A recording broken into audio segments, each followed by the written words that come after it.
Yeah. Excuse me, I was not unmuted. Councillor Letts Here. and Councillor Ross. Here, I was just about to give you a shout out saying, do we count? All right, hello everybody.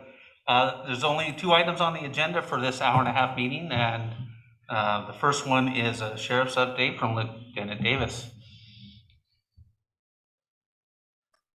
Hello. Good evening, how are you doing? I'm doing great.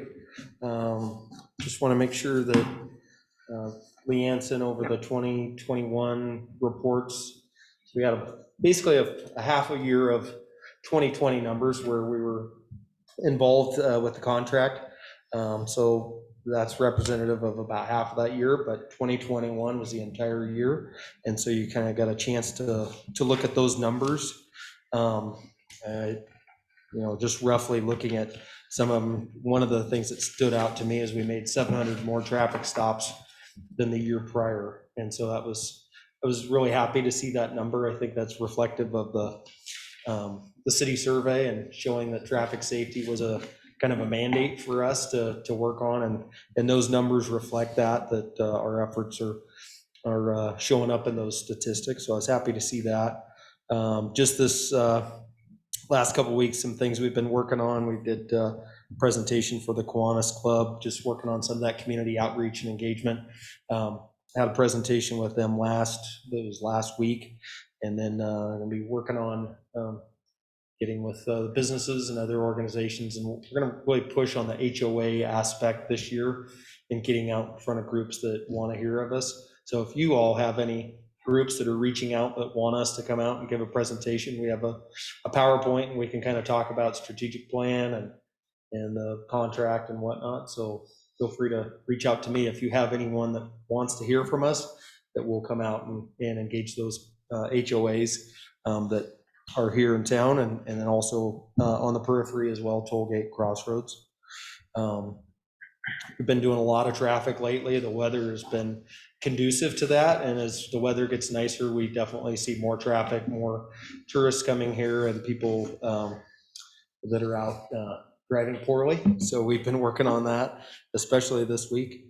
And then just some upcoming training. We're doing some in-house training next week, getting all of our people radar and LiDAR certified. That's kind of an optional training. We have radars available in all of our cars, but some of our folks aren't fully certified, but we'll be doing that, and it allows us to use LiDAR, which is another tool to speed measuring device. So we'll be having our whole crew certified in that, which LiDAR is more of a specialized tool. So we'll be doing that here in the next week.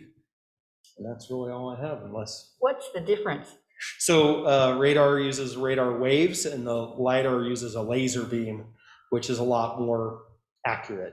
And so do you still there's less opportunity for confusion of, radar casts a larger beam, and it's supposed to get the closest, fastest moving vehicle, whereas LiDAR pinpoints. You basically put the red dot on the car that you believe is speeding, and it gives you an accurate speed. So it's much more accurate. Yeah. Interesting. And just to be clear, the signs we have, those are all radar, right? Those are radar, yeah. It's an older technology, but it's very accurate. But the LiDAR is more specialized and obviously more accurate. So if we see a red dot on us, we should. Yeah, and you don't see it on the car. Oh, okay. It's just an internal dot. Okay. But we have one for the office, so we all will share it. So they won't be equipped in each car. Whereas each car has a radar unit in it that measures speed both to the front and the rear. So, but the LiDAR is much more accurate. Thank you. And she's the one who should know. Yeah. Just kidding. I have a red car, see? Yeah, that's true.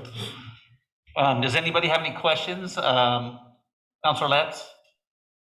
Yeah, I was just wondering how the sister stats compared with the stats of the rest of the county. Obviously, being a city, we have a little bit of different needs, but just wondering if we're kind of on track with the rest of the county, or if there's different things going on in our neck of the woods that are interesting or different than other parts of the county. And I didn't look at everything, but just I know, and looking at our overall department stats, which we just got our fourth quarter stats from this last year, from the end of 21, our deputies typically have less dispatched calls than obviously deputies in Bend or Lapine. So, which is, we knew that as far as that goes, but as far as our self-initiated activity, you see our numbers are higher because we're not responding to as many calls for service, but we have more available time to do the self-initiated, whether it's community policing contacts or traffic stops. And so you see that our numbers are higher than other places in the county. But I don't have a direct comparison on necessarily crime stats, as far as, felonies and whatnot. Obviously, we're a lot lower than the lowest district in the county. Okay, thank you. Councilor Ross? Just a comment, I'd like to see the numbers. 2 years ago, when there was a lot of discussion about a new contract and what it might look like, there was a lot of speculation, and certainly I think it's been a smashing success, and I'm very happy that Sheriff's Department was willing to work with us on this, and I think we're seeing a better quality of service in our community than we had before. So thank you. Thank you.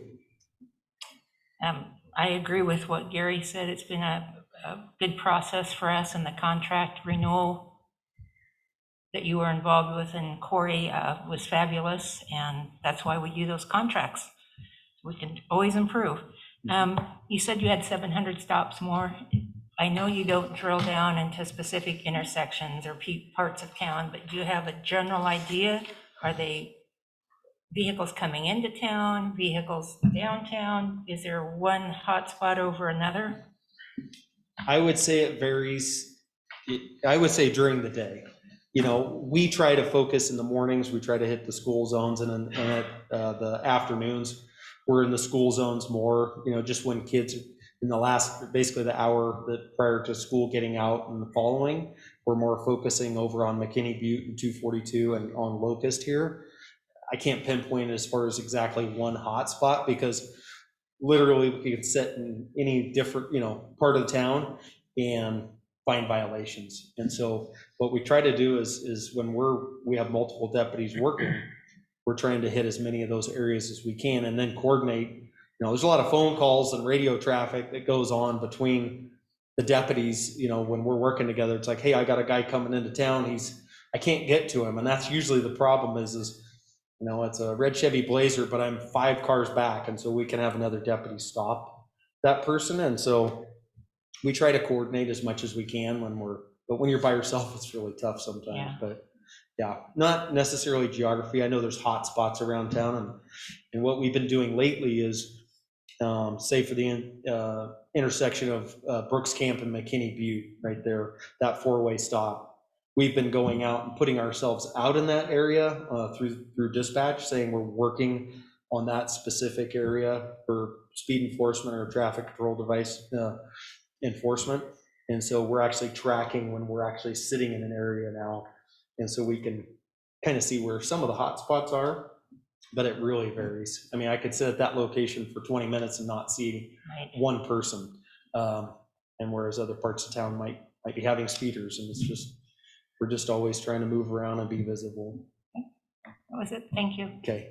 Yeah, the only part I'd add real quick is that we are constantly coordinating between Public Works Department and law enforcement, and I think as we continue to move forward with the traffic safety audit findings and making investments, whether it's in a portable radar trailer or permanent driver feedback signs or other safety improvements, it's a team effort, from obviously how we're designing roadways to also how we're enforcing roadways. Because I think you and other deputies have said too, it's hard sometimes. You're parked there and a driver sees you and they're gonna behave a little better. So there's a balancing act there as well as to how that plays out. But I think more and more we're coordinating and kind of combining our efforts, and hopefully we'll continue to bear the fruit of that. So.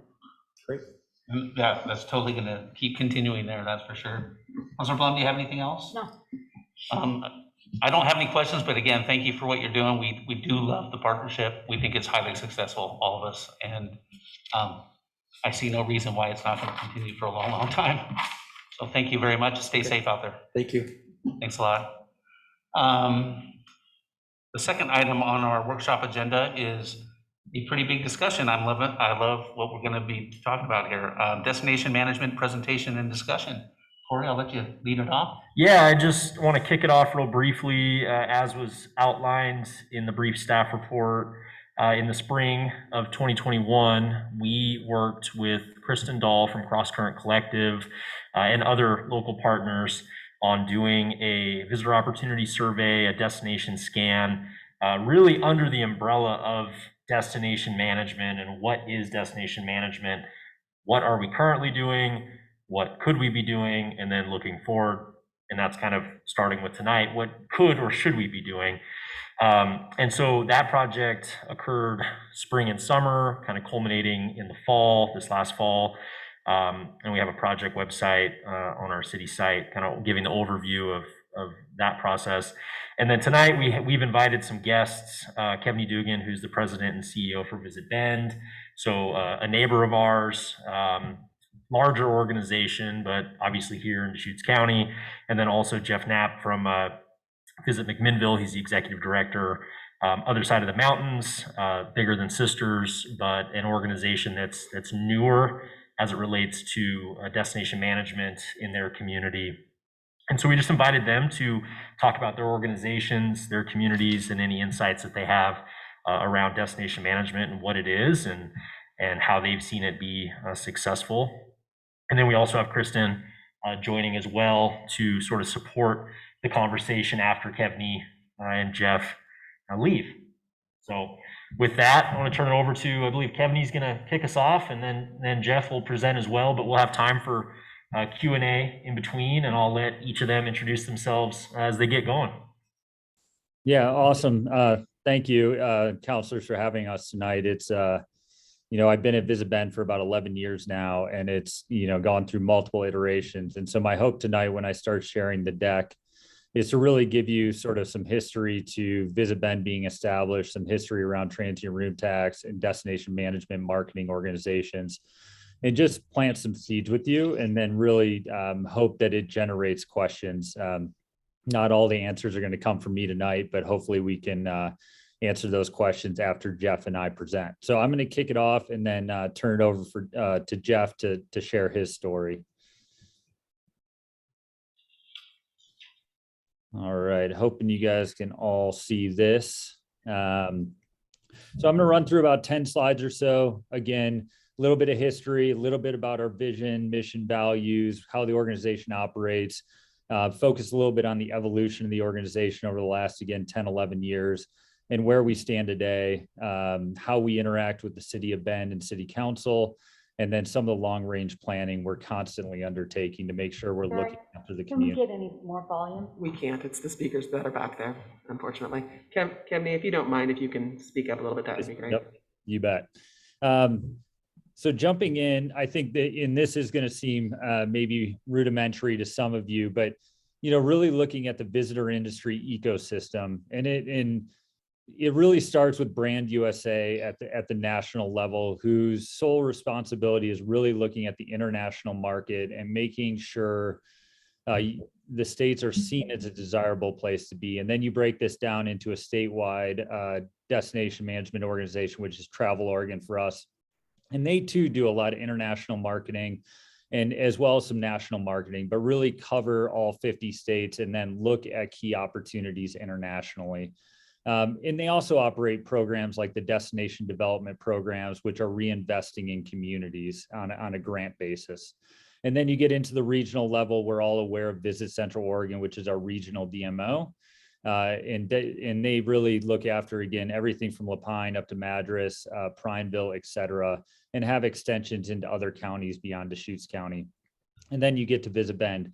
I think the one point I wanted to make in this slide is when you look at destination management marketing, and I'm biased, I really like the position we sit in. I think as conversations unfold at the local level, we really have our finger on the pulse of what a community needs, and we're able to develop programs and marketing and initiatives that meet those communities' needs. I will be honest that I don't envy the role of a group like Travel Oregon, where they're trying to meet the needs of Baker City versus a place like Portland.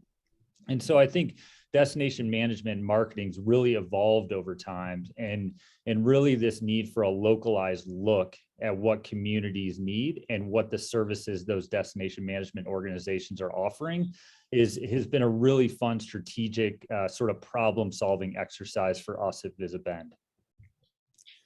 This is a quick glance timeline of the history of TRT, transient room tax, within the city of Bend. It dates back all the way to '83 when we established our first transient room tax. Visit Bend was established as a DMO in 2002. Similar to other communities locally, Sisters, Redmond, et cetera, prior to 2002, the Bend Chamber of Commerce also served in the capacity of reinvesting these transient room tax. But in 2003, when we knew the state law was going to put some parameters around what you could do with restricted transient room tax, that really was the impetus to create Visit Bend as a separate DMO at the time. 2010 housing crisis, Visit Bend was really asked to come out and do a lot of marketing and bring the economy back to its feet. 2013, we took that even a step further and passed a 1.4% increase in TRT, which at the time was really focused on a need to support police and fire locally. We also took the opportunity to establish the Bend Cultural Tourism Fund, which is an arts and culture initiative within Visit Bend. And then I won't go through all these, but this is sort of gives you an idea of the history of destination management marketing as it is played out in our community. The last one I'll point at is in 2021, just recently, we got city to adopt city code to allow us to invest in tourism related facilities.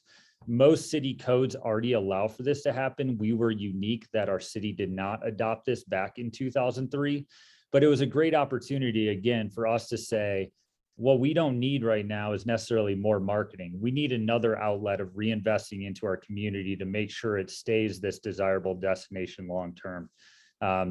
So a really great project to look at, but I think that's a great example of looking long-term. And those initiatives really started back in 2016, 17, when some of the anti-tourism sentiment within the community of Bend was at a fever pitch. We knew that continuing to do the same old thing was not the way to move forward. And hence we advocated to the city to create this city code change, and then ultimately built the Bend Sustainability Fund, which reinvested about $840,000 back into recreational assets in this last year. This is a quick look at our mission. And the reason I wanted to pull this out is, again, this is a great example of the iteration of Visit Bend over time. Prior to this version of our mission, we talked about how do we get our visitors and our guests to our community to spend as much money as possible while they are here. It was solely a mission driven around economic development. And I think most of us recognize that for destination management and marketing organizations, we have to move away from this mentality that economic development KPIs or economic development as our sole metric is not the long-term solution. Both Sisters and Bend were neighbors. We depend on our natural resources. We depend on our workforce. We depend on those people to create the user experience for our guests when they come into our community. And I think historically, the tourism industry has sort of neglected their responsibility in this space. So in rewriting our mission and talking about focus on community and sustainability and a respect for Bend's natural resources and way of life, really gave us an avenue to reinvest in a more responsible way.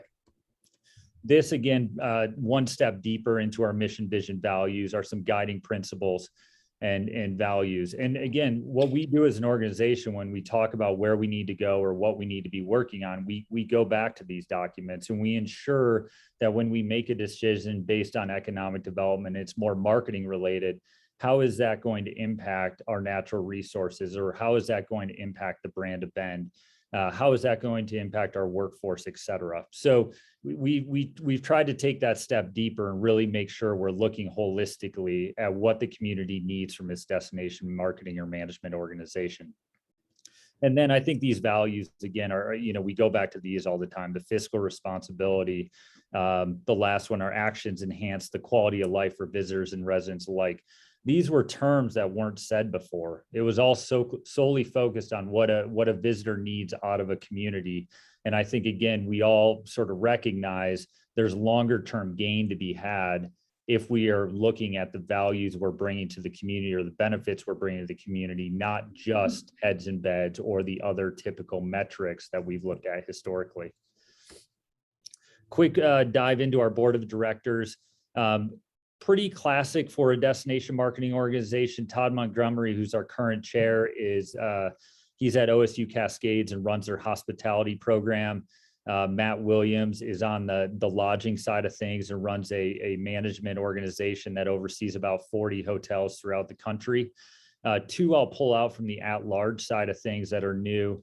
Takara Reynolds is, this was an impetus on our end. She's an hourly worker, barista in our community who wanted to be a voice at the table. And it's been really great for us to bring somebody to the table who's dealing with the day-to-day interactions of our visitors to our community and reporting back uphill to us about how our actions are impacting her role. So taking that step to make sure we're not just looking at the GMs of Mount Bachelor or other traditional board member roles and trying to take that step deeper. The other one I'd point out is Josie Norris, who is the grant program director for the Conservation Alliance.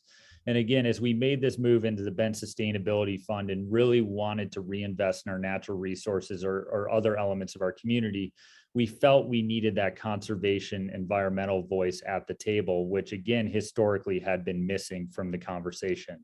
So it's a great working board, and they spend a lot of time sort of challenging us as staff on the direction of the organization. And I think the other thing they do a great job of is they don't just think about the business they're representing. They think about the industry as a whole and how that industry impacts the community as a whole.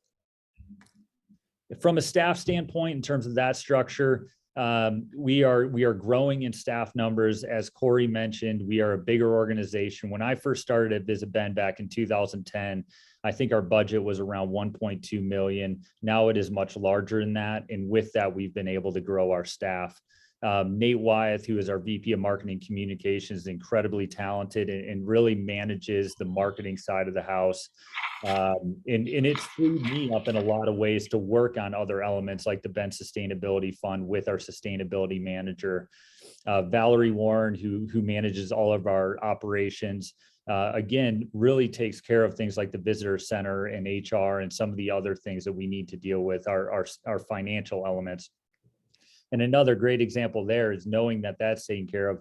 We're now diving into a workforce development role to really figure out what's happening with the labor pool within the hospitality industry. We know it makes up right around 1 out of 8 jobs within our community, and yet we've never been there to support them in the ways we should. And I think we all know the housing issues that places like Bend are facing are really hitting those workforce individuals the hardest. And so trying to understand what that looks like there's some impetus on our end to do that.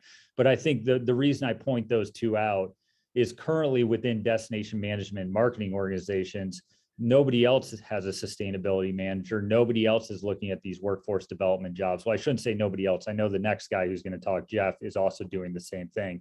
But we're really looking again at what are the holistic elements of this industry and how do we acknowledge those elements and make sure that we're not just looking at marketing as the only responsibility of the organization. This gives you a quick look at budgets. So again, this is City of Bend, much bigger budgets. This was our projected budget for the fiscal year we're currently in. You can see that between the general fund and the allocation to police and fire from the campaign or the tax measure passed in 2013, they will have seen well over 8 million. The way transient room tax is coming in, it's probably going to be closer to 9 million. And then you can see the other pieces of the pie, and I'm gonna jump into those in the next slide. But again, when I started, we were talking about 3 million in total collections back in 2010. So you can see the growth over the time. And one thing I think is often forgotten is ultimately in our case, about 65% is going back to general fund needs. So police and fire, road infrastructure, any other obligation a city councilor may deem appropriate is being met through some of these funds. The other thing I like to point out here, at least in the case of the City of Bend, is these are not restricted dollars. You know, when we talk about sewer or other elements, those dollars are restricted with purposes. This is dollars where you can make decisions upon freely, at least in the case of City of Bend. When you break this down into our own budget, this is how we break it out currently. And I think, you know, the point I'd make here is before the Bend Sustainability Fund came about, or before the Bend Cultural Tourism Fund came about, that marketing piece of the pie was even larger as a percent of budget, because that's what we are being asked to do. But again, over time, we've created new iterations and new ways of seeing our job and creating these additional programs. The reserve fund, for example, is another element we added, in which we withheld dollars within our budget in case a recession or an economic downturn happened. And so we've got a pool of resources to pull from as an organization should we need that. So again, we're just trying to be smarter in terms of how we reallocate these dollars, and really trying to think long-term to create that long-term sustainability for the industry, which I feel like, again, bias, we've done a good job and sort of out in front of the issues that the city of Bend is facing. And then the last piece I want to leave you with is, again, just a quick look at sort of how we structure our business plan annual timeline. You know, that kicks off in March and April with community discussions, internal discussions with staff and board of directors. First draft of business plan comes out. And then this is really where we kick off those public meetings. So Bend Economic Development Advisory Board is a group locally set up by the city of Bend that we bring our business plan through. We then we go back about 2 weeks later, hoping to receive that letter of support from BDAB, which has always been the case, and then present plan to city council for their approval. And then that new plan is adopted. Following that, you have 2 biannual check-ins. The reason I bring this up is the transparency that this creates. It's hard for us or anyone to say that they're not aware of the plan or they don't get that input in the plan. And we really pride ourselves in making sure the community is extremely involved in the plan. And I think it's really important, again, as you guys sit there as counselors, to think about, you know, what the future of destination marketing looks like within the organization, who's at the table, where are those checks and balances. And I think this is an example of a very transparent timeline that ensures we are making sure we're meeting with the appropriate people and presenting a plan on an annual basis, whether it's growing things like the Bend Sustainability Fund or the Bend Cultural Tourism Fund, or heaven forbid another recession comes along and we need to ratchet marketing back up because that's what the community desires. So that, again, I blasted through that, but I just wanted to give you a quick snapshot, and I know I didn't answer all the questions, but hoping we can leave time at the end for questions that you guys may have. So with that, I'm going to stop the screen share and turn it over to Mr. Jeff.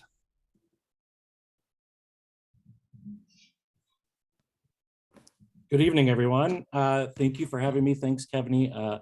I appreciate it. Honored to be here and speak to you. I always enjoy meeting and doing this type of thing with local city councils, because it is amazing how universal this conversation is. And it's exciting to be at the table with you all. I'm the executive director for Visit McMinnville. I have had this role since the organization was instituted 6 years ago. So we are in a very different place. We are a fairly new, one of the newest DMOs to the state of Oregon. And interestingly enough, I won't go into structurally kind of how we work too in depth, because in 2013, our city got together, a group of city business leaders and city council and city leadership, and passed a transient lodging tax. So we didn't even have a transient lodging tax. We're 30 years late to the game compared to Bend. And what they did is they went out and had conversations with cities who they felt they wanted to model and emulate, and met with Bend, and ended up walking away really impressed with the data-driven approach, a program that's measurable, and the strategic thinking about that. So I won't get into that type of thing, because if you just kind of take the high level of what Kevney's doing and just assume that we are doing that as well. The one thing that has changed a bit is our focus over time. So I'm going to take you through, again, probably similar, about 10 slides about our journey over the last 5 to 6 years.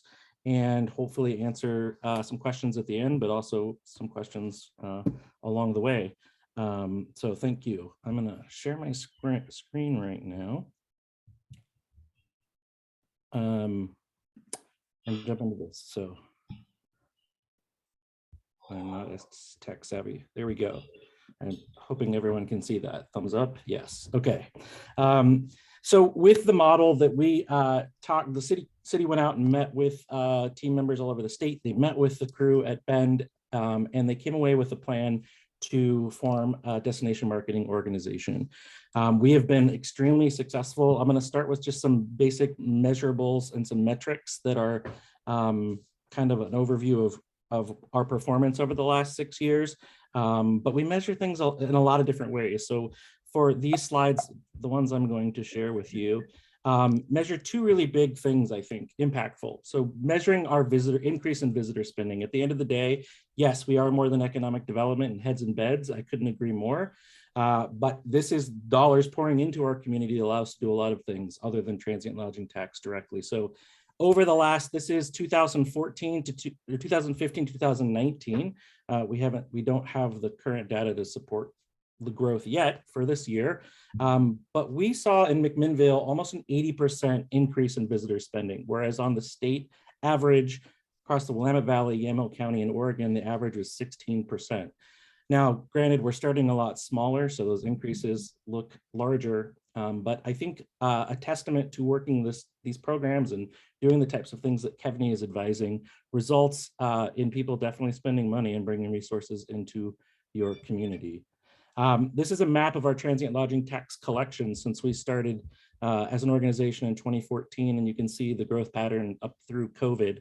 In our city, as we were set up as an organization after 2013, 70% of those funds go into our organization. So we're sort of flip-flop with Bend. This bottom blue number are the numbers that we work with on an annual budget, and the top are the unrestricted dollars flowing into our general fund at the city level. Because of for being a town of 32,000 people in a rural area of the state, predominantly agriculturally driven, having a budget this year of getting over 1.2 million, I think is what we're estimated for the next year, comes with a lot of pressure and oversight, as it should. And we're having to operate in ways that maybe we wouldn't traditionally do in the traditional idea of the visitor economy. So I know Kevney said it's more than economic development, and I would add some nuances to it. I think it is 1,000,000% economic development, and if it's doing its job right, it's creating wealth from which the community benefits are realized, and an investment in developing the prosperity and quality of life for residents. So yes, we believe that it's definitely more than heads and beds. It's definitely more than flashy marketing, but there is a place for that and so much more. So for us, when we were started as an organization, there were already 3 other economic development organizations focused in our community, and us coming to the table with what looked like, which was a lot of resources for our community at the time. We started with a budget of about $383,000. And like I said, this year will be over $1 million in 6 years. Our other partners, we took some identity from them, and there was some relationships that had to be built and bridged. And if there was one key to the most successful aspect of our activation as an organization, is this focus on relationships. And so for us, the first 5 years of our organization were really about building trust, accountability, measured success, and partnerships. And what I did as the leader of the organization, the newest organization in our community, who was well-funded and who is now working in the economic development sphere, was we created a team regularly. So I began meeting with, and we created what we call the stable table here in McMinnville. And I began asking people out for coffees that they're the heads of these 3 organizations, 4 if you count the city. So regularly, our city planner, our director of our downtown association, our chamber of commerce, and we have a local economic development partnership as well, began having coffee monthly and talking about who we are, what we did, what our goals were. And as a result of that, it became apparent that, working together was, we can get a lot more done if we're working together. And by doing that, we petitioned, having these meetings, we engaged the city in a strategic economic development planning process by which, and after that, after 18 months of this process, we came out with a document that binds all of our work to some overarching goals that the city has. And this document and the work surrounding this document has really allowed us to lead in our community in ways that I think a lot of other destination managing and marketing organizations aren't currently doing. When we look at our organization and we're talking about our future, like we look at it as an investment in time. And this first 1 to 5 years was really just getting the seed planted. We had a lot to do to become a functional organization. I mean, buying desks, everything from getting an office together to establishing a brand, to identifying who the partners are and what the landscapes were, and then to foster those relationships. Moving into 5 to 10 years, we are looking at further destination awareness through marketing, and we're doing a lot more analysis. So our organization is doing feasibility studies on things that we know that and exploring build outs for outdoor recreation opportunities and arts and culture, workforce, all sorts of things that are, I would say, traditionally adjacent to a destination management organization. But we are working within the transient lodging tax laws to achieve our community's goals, not just to make it a place for tourists and use of our facilities, but to attract businesses and improve the quality of life for residents. And we're doing it with a lot of success and very quickly. This is just breaking down our first 5 years of kind of the slow run, the slow build to being able to run right now, which is what it feels like. So you can see it's a slow build. I would say in 2018, the creation of the solidifying of a plan and our partnerships with our other local economic development organizations really have allowed us to move extremely quickly, especially in response to things like ARPA funding and larger programmatic things that the city sees opportunities with. This is a very complicated diagram to show how we look at the visitor economy and how it's tied to everything, and how we see the visitor economy providing quality of life and fuel and helping build quality of life in outdoor rec, arts and culture, restaurants, but it's also bringing tax revenue and more property taxes. We are in this workforce conversation, leading it on a state level along with Kevney to look at things differently and look, how do we address these larger programmatic issues where those key industries like hospitality and leisure are not at traditional tables to come up with strategies to support long-term economic growth in our state. So this is just to show the complexity of the web, how we look at it in our communities. And I want to thank you for letting me come and speak to you, and happy to answer any detailed questions that you might have. All right, thank you, Jeff. That was a lot of information there. I'm going to start with our counselors that aren't in-house. Counselor Letts, would you like to go first? Sure. I got a couple of questions each for Kevney and Jeff. Jeff, just some basic stats. At this point, how large is your staff and what is your lodging tax rate? Our lodging tax rate is currently 10%. We started at 8%, and in 2016-17, we engaged the city in a conversation to increase that based on the results that they were seeing from us. and that it was an overwhelmingly supported yes for that ask. Our staff currently is a staff of 3. We are growing. I will be bringing on another person this year to help with the development work, particularly that we work on. For the first 5 years, it was myself and a marketing director, and that's a pretty small staff, honestly. But she and I have had a history of working together in the past, so we were able to work very efficiently. So yes, we've got 3.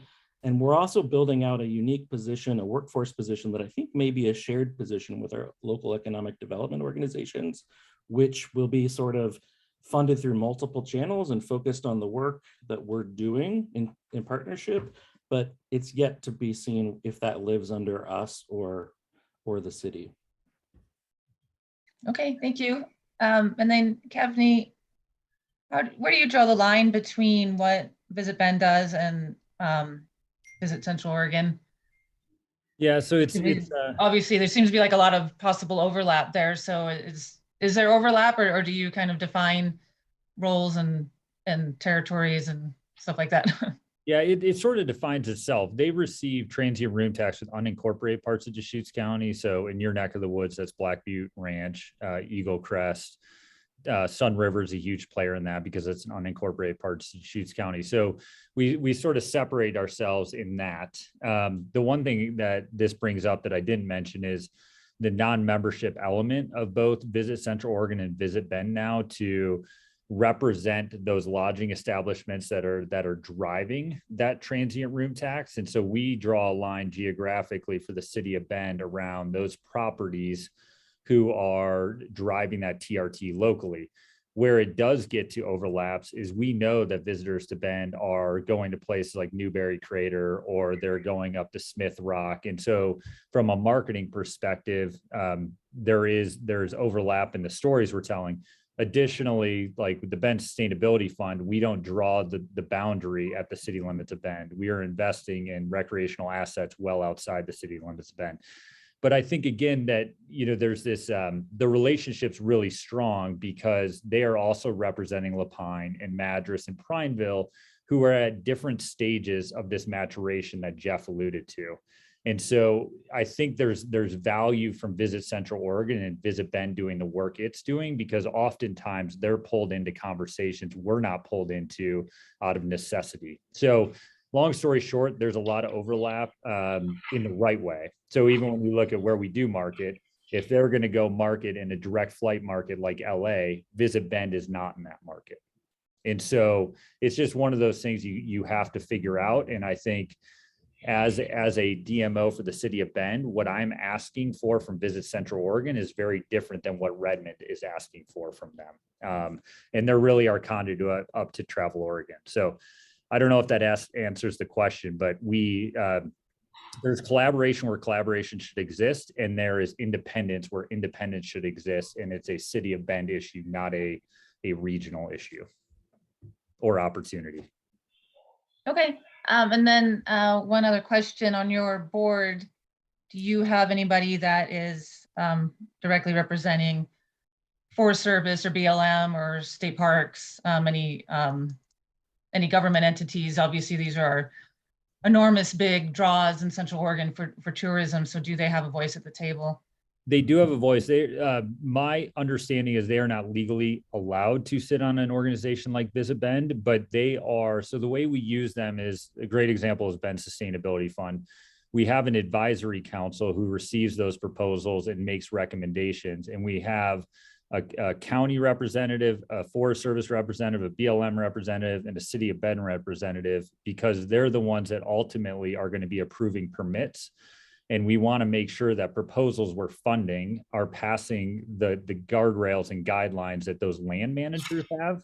So, and I would also add that not only that sort of formal seat at the table, my relationship with Holly or Jeff Kitchens at BLM or Nick at the county are very strong. And that's part of my job at the organization. Again, we're bigger than what Jeff's talking about, and we've matured in that way. But my job is really that community relationships. And I spend a lot of time interacting with those land managers, because I do agree that where we are seeing the most compression, or I would say the most impact from our visitor economy, is in those natural resources. And so we spend a lot of time with those organizations, making sure we understand what they're dealing with and then how to create programming to help them solve their problems. Can I jump in real quick on the back of that? Because I wanted to clarify that much like what I 100,000,000% support what you're saying. And I would say that on the scale that we're working, my time, 100% of my time is based on similar meetings that Kevin is describing. So I'm meeting with the BLM, I'm meeting with Workforce Solutions, I'm meeting with, I'm a professional meter and bringer together of ideas and opportunities and resources. And that's how, our organization is morphed. So I have a person that's pretty much running all of the marketing operations and things for the day to day. And I'm on the ground fixing and looking for opportunities to connect resources to the city. All right, thank you both. All right, Councilor Ross, do you have anything? A quick comment for McMinnville. As an individual who drove past McMinnville many, many times, never bothered to drive through downtown until you folks started doing a lot of what you're doing, going on my way to Dundee or some of the other cities in the area. Was pleasantly surprised to discover the work that's been done to bring people into the downtown and the businesses that have popped up, some of which are small specialty businesses, but have popped up around the whole tourism aspect of things. I know some of them had trouble with COVID, but the reality is it works, and I compliment you on that. And then for Ben, I had a chance to listen to your sustainability coordinator's presentation to the coast. I forget her name, I apologize. And she spent a lot of time talking about this sort of destination tourism that involved working around the community, like on trails and that sort of thing, and how that was all coordinated with the different organizations and agencies. And the theory is that people then have ownership in that system, and that they come back again and again because they have ownership in that stuff. I thought it was very innovative. And certainly there's opportunities for us to look at something like that as we move forward with the Peterson Ridge Trail system and some of the other things that we have in the system. So that's all I have to say. Thank you very much for both of you. It's very enlightening. Can I add one comment to what he just said? Because I think it's really important on the marketing side. What you just alluded to is another shift I think is worth noting. As Ben's evolved, our marketing has been targeting towards people who have been here before or have a recreational desire to engage in a community like Ben. And what you see from that is you see better trail stewards, and you see people who want to give back to the community and don't just look at travel as a consumptive behavior. I'm not just going to go to Sisters and consume this place and expect it to give me everything. I'm going to go to Sisters and engage in that trail system because I respect what's there and I respect the land. And I think that again is another iteration. I hear a lot of people talk about, let's go after the highest worth individual we can possibly find. And I just think that is a nearsighted approach to tourism. It's this idea that person has so much money to leave so much money in your community, they're more valuable. And I would argue what we're all looking for is a visitor who is going to embrace the community values while they're there. And luckily in this era, we can market to those people because we know what their affinities are. And so your note is very, very valid that we're trying to connect our visitors in our community to this idea of giving back and making that experience one step deeper, which arguably is only going to create repeat visitors and visitors who are more accustomed to your community than maybe they were prior. All right, thank you. Councilor Blum, you have comments, questions? Yes. I have seen over the years the change in working to get visitors to come to now working to get visitors to come that are, like you say, embracing our community values. And I think that's really important. I wonder how you approach letting the community understand and see that what you are attempting to do is going to be of value to them as well as to the tourist experience. Because we get a lot of sense of we're spending a lot of money bringing tourists here, which can, in many local people's minds, make our community less desirable for the locals. And so how do you bring the community along with you? Jeff, do you want to tackle that one first? You want me to give it a run? I think we both should take a stab. Go for it, and I'll jump in after you. Yeah. Yeah, I think, there's a lot of little things you can do. So again, I'll point a few examples. The Bend Sustainability Fund, I keep going back to that. But once those projects were selected, we actually went out to the community and asked for votes on projects that the community valued. And so I think to answer your question, it's really, especially in the case of Bend, we built this brand from 2010 to 2015, where we needed to get out of this housing crisis. We needed to get the economy back on its feet, and we thumped our chest. And that's all we were known for. And I think we spent the last 5 years building programs, whether the Bend Cultural Tourism Fund or others, where we're actually engaging the local community. And I think this is something we need to continue to do. Which is making sure the community is part of the conversation and they are part of the discussions around business planning and strategic planning.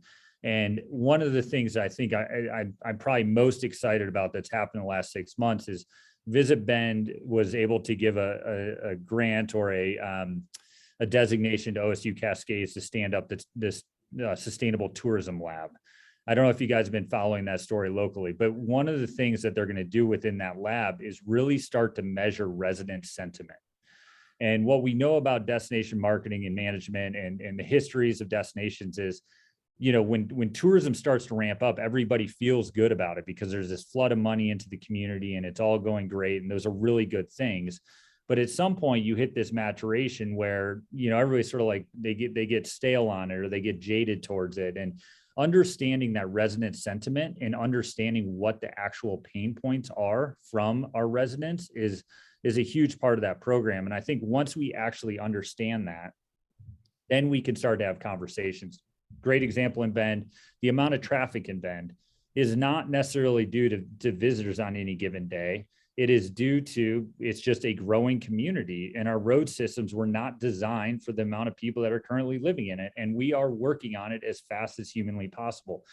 But the common sentiment is pointing the finger at the visitor. And so how do you tell a narrative that that's just not the reality? I'm getting long-winded, but I think this is something both organizations or any organization as they stand up has to understand how to engage the local community. Again, those are partnerships with the chambers or even just residents you're willing to enter your office and have a conversation with. And I think our resident sentiment, and I'm biased, has come way down from where it was at sort of that peak of 2017 in terms of its perception around the work Visit Bend does. I would jump in and say, how many of you are from Bend originally? And did you visit? Okay, good. So I would ask that in any conversation about pushback on visitors in general, that visitors, make up a lot of our closest friends and business owners, and they came here and fell in love with it, and that's success to me. People are afraid of growth in general, and I think the way that you combat that is through empowering leadership and building leadership in your community. And so we live in a time of fear. Everything is fear-based. It's used to motivate us to buy and consume and all of those things. And so limiting fear through building relationships and trust is super important. And so our community is extremely not easy to break into in a leadership role, and has not been. So I can speak to the sentiment about tourism being negative or very apprehensive for, and I have managed to turn that around in a massive way. And the way that we've done it is by being at the table and being partners with the city. And so we are involved in conversations about urban growth expansion and about usage, about parking, about everything. And we are a real strategic partner in economic development around those things and helping bring our strategic knowledge and resources and assets to the table to help solve things that are outside of the visitor economy, or adjacent, because it's all connected. We have some actionable items that we've done. So we're launching a local publication. You know, a lot of larger towns has a magazine that you pick up.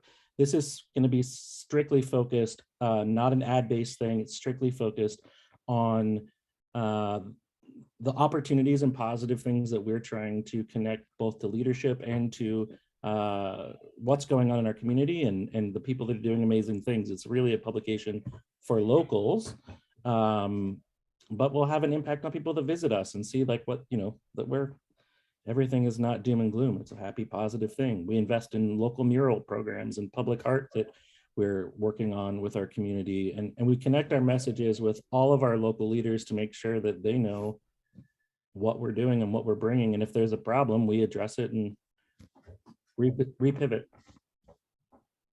Thank you. No more? Okay. No further comment. I have a couple questions you might have answered, but it's really hard to hear you. So if you speak up, I'll make sure I get your answer this time. The first one is, Jeff alluded to, you know, the chamber is part of your 4 tables, but what role do you play in your local chamber organization? And do they play a role in yours? And it's a question for both of you, please. I'll tackle it first again. Yeah, so we, some of you might know the history of Bend, but there's, you know, 5 or 6 years ago when I became the executive director at Visit Bend was the same time Tim Casey left the Chamber of Commerce.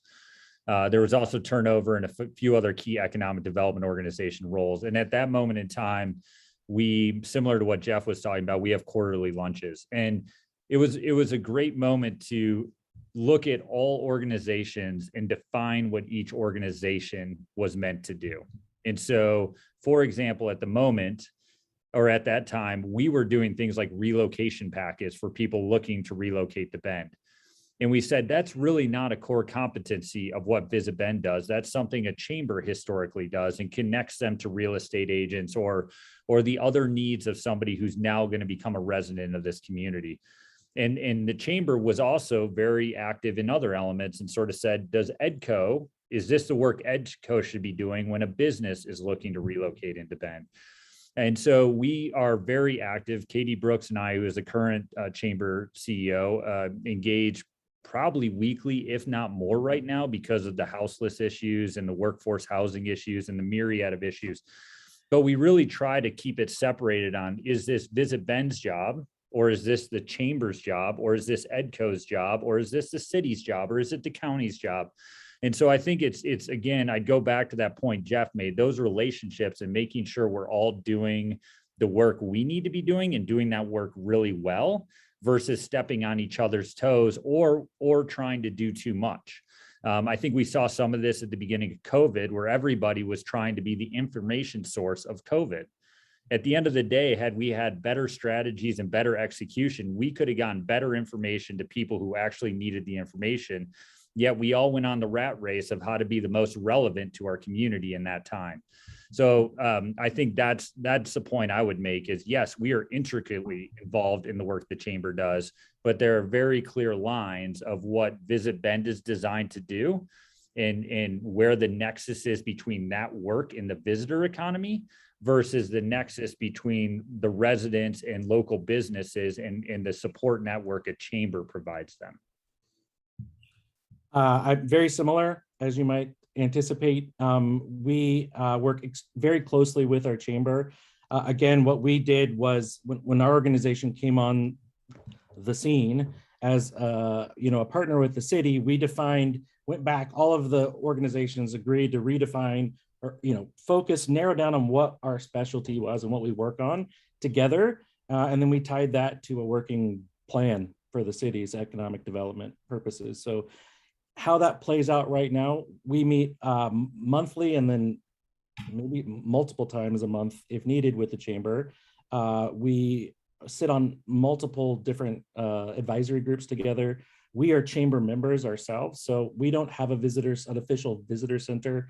In the chamber is operated as a visitor center, but we don't prioritize building. We don't see a lot of traffic through there, so we know that the chamber sees value in having people come to a visitor center and grab information for local businesses, and that's part of their identity. So we do support the chamber for mailers, and we help them a bit, but we don't operate a visitor center, and we are high level membership members of the local chamber. Okay. And probably a shorter answer instead of the excellent one you could give would be, you obviously don't cast a wide net in Bend anymore with come one, come all, we want you to come visit, you've been overrun. How do you target your audience now? And how long did it take you to get to that point where you said, we need to focus on people that benefit our community? Yeah, it's I wish I could bring Nate into this conversation. You know, the beauty of marketing these days is the amount of resources we have to know where people are, what they're doing, you know, that big brother mentality. And we like to think we use that big brother mentality for good. But that really started back in 16 or 17, where it was like, who are we targeting? Where are they coming from? What are their purpose of travel? Is that the sort of purpose of travel that is desirable to Bend? And again, I hate to use that word desirable, even like this, as Jeff alluded to, we all travel, we all move around. It's, you know, but I think that for us from a marketing standpoint, you know, and it probably even started longer ago when we started thinking seasonality. You know, the last time Visit Bend spent any money marketing summer was, you know, 7-8 years ago. So I think we learned a long time ago and then took it one step further and started really honing in on who that recreationist is, who's going to have the best experience in Bend possible and keep the economy running and bring their best self. And it's worked really well. Again, I think this is another element of where that resident sentiment has come down, is they see a very engaged consumer coming to our community who cares. Jeff, did you want to add anything? I just have one last question. I would just say that a strong marketing and communications person will has an incredible amount of very specific tools at their fingers right now to activate very strategic investments in marketing to very specific audiences. So, and beyond that, you can use your resources to connect to, as Kevney was saying, Central Oregon's efforts or the state's efforts. And you start to get a multiplier effect of having, you know, moving the dial to get the right, whatever, your preferred type of visitor. It's magical out there. You can do it. All right, and my last question, it really is for Jeff. How do you get enough volunteers? You're a bigger community than Sisters, but are your volunteers so spread thin that it's apathetic, or are people excited about being on it? Are they active and engaged? Do you have more people that want to serve on your board that you have to turn them away? Yes to all of the, yes and no to all of the things. I think in a broad sense, we have a service volunteer / leadership crisis in our society. We see fewer people interested in stepping up into service roles in general and to leadership roles. That being said, McMinnville is a very strong core of 100 people that show up for everything. We could be doing a much better job of diversifying and making new seats at those tables. And God knows we need it at all levels of city council and committees. And it is, we're just creeping into that area to being able to see diversity in that way. volunteerism as an organization, we don't have a lot of need for volunteers per se, or we don't activate them. Our model right now we don't host a lot of events. We don't, we're not those opportunities we have not explored yet.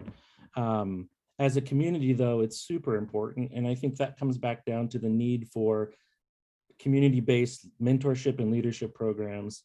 And that's something that we are in conversations with, and that we do operate out of our chamber and our economic development partnership organizations. And so we strategically work with them to help build and foster more community engagement. But it's a pool of resources that seem to be dwindling. Right. Thank you both for your time tonight. I really appreciate it.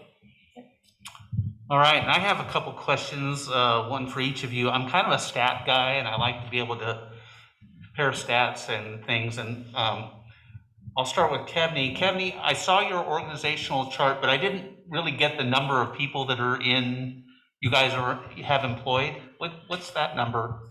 Yeah, we're right at 9 FTE. There's 6 full-time, and then there's 4 part-time, 3 part-time that make up those additional. So, sorry, 7 full-time, and then the part-time make up the additional 2 FTEs. So there will be an addition if this workforce job comes online. But of course, as Jeff alluded to, we're looking at partnering with Visit Central Oregon on that, because we recognize the workforce issue is much larger than Bend in terms of where they come from, et cetera. But 9 FTE is the number of paid positions. Okay, and where do you see yourself like 5 or 10 years from now? I mean, do you see the growth continuing as far as your organization as well as the budget? I think it's going to depend on need. I look at our marketing side of the house, and I think that is a fairly well-oiled machine. And I think that if needs continue to rise in other areas, that would dictate it. But I think we're honestly hitting a point where we have a lot of that knowledge and know-how. And if anything, it might be contracting certain responsibilities as needed. But again, our financials, for example, are, we contract those out. So there's elements, I don't want to say we wouldn't bring some of that in-house, but I think from a structural standpoint, having that full marketing team, having these other elements of a sustainability manager who works across the entire organization, and then having the operations side where it's at, I think we're pretty darn close. I think what we're going to see from here on out is just way more efficiencies, more dollars allocated to things like the Bend Sustainability Fund versus overhead for employee cost. All right, thank you. And the last question, Kevin, to you is, your sustainability funds, which you've talked about a lot, is, do you think with those, you're well equipped for any future recession, as long as it's not too large? Yeah, I do. And I think this is what I love about sort of how we manage our business plan, is every year we get to go in the year and say, okay, if this is what we believe the resources are, this is how we're going to allocate them. And right now we're living through a period where less marketing and more strategic marketing is the right tactic, and more investment into the community assets is what our community needs. I can foresee that happening over the next 3 to 5 years. I mean, I don't have a crystal ball, but if I could say what I think is going to happen, it is going to be more investment through the Bend Sustainability Fund or through other grant programs, and not as much towards the marketing, just because of how strategic we can be with that marketing. But again, recession comes, that whole mentality goes out the window.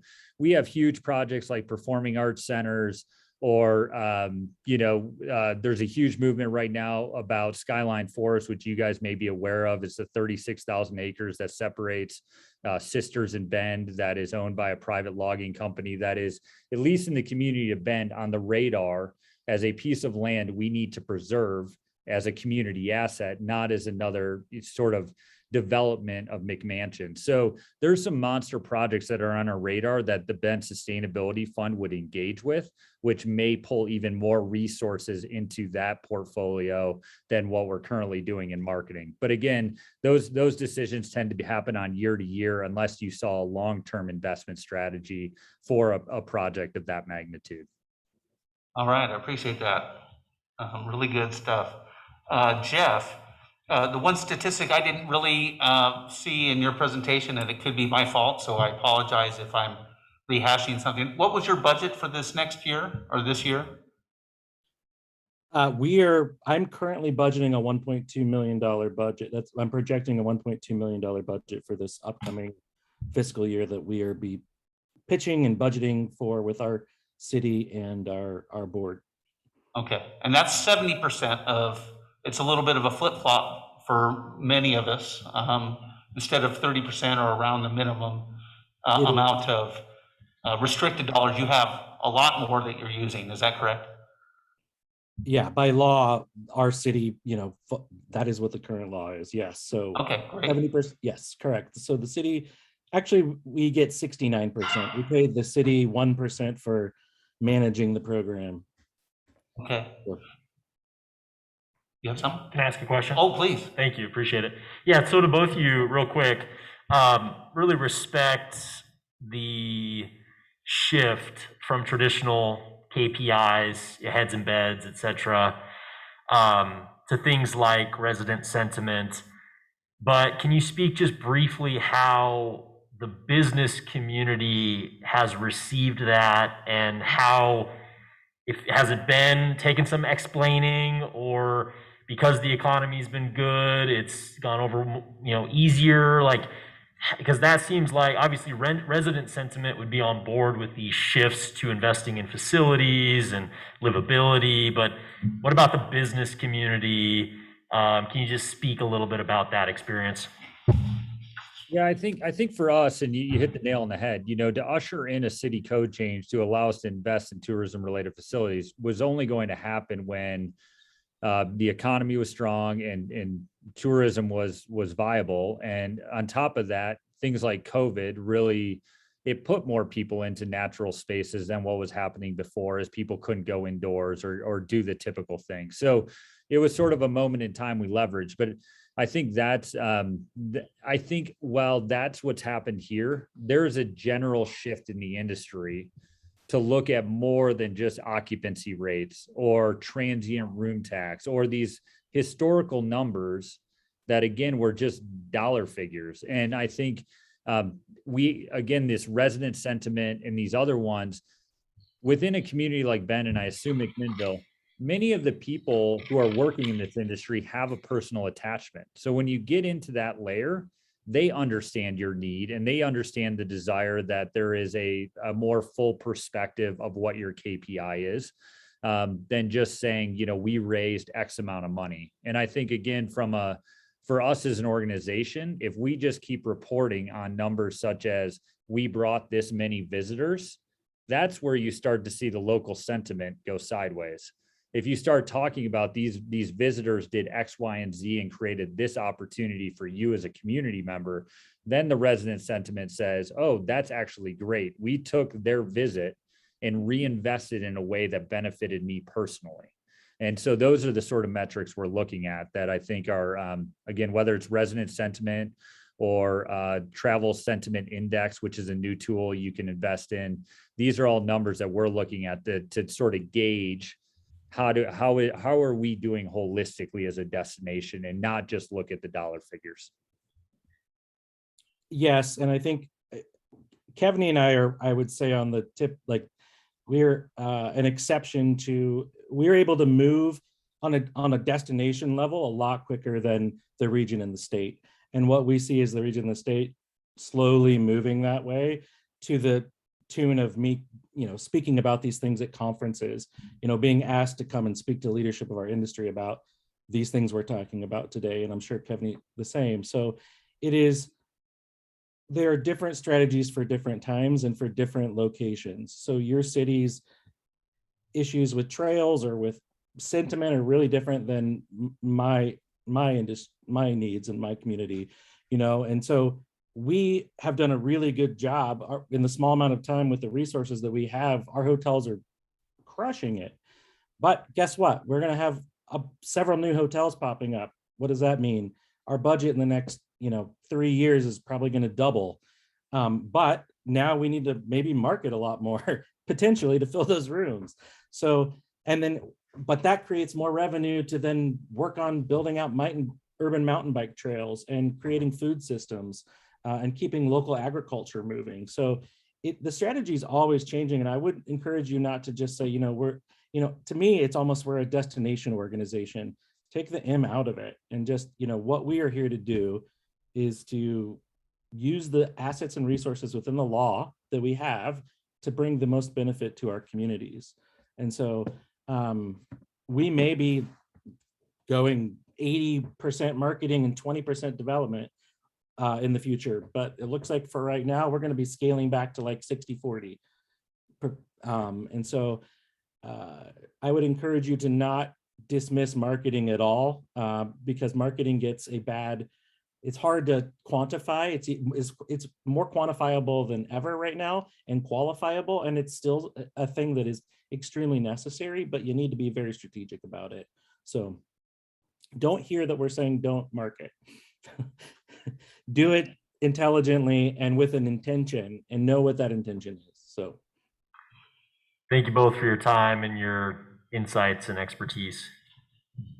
Now, I don't have any further questions. Does anybody else have any follow-ups? I do, just for counselors, so I don't know if you want to have the guests leave or not, but I really think that the management style and the programs that we heard tonight are really exciting for sisters. Our community during our vision process showed a desire for year-round balanced visitor experiences while still addressing community needs, natural resources, the sustainability, and community assets.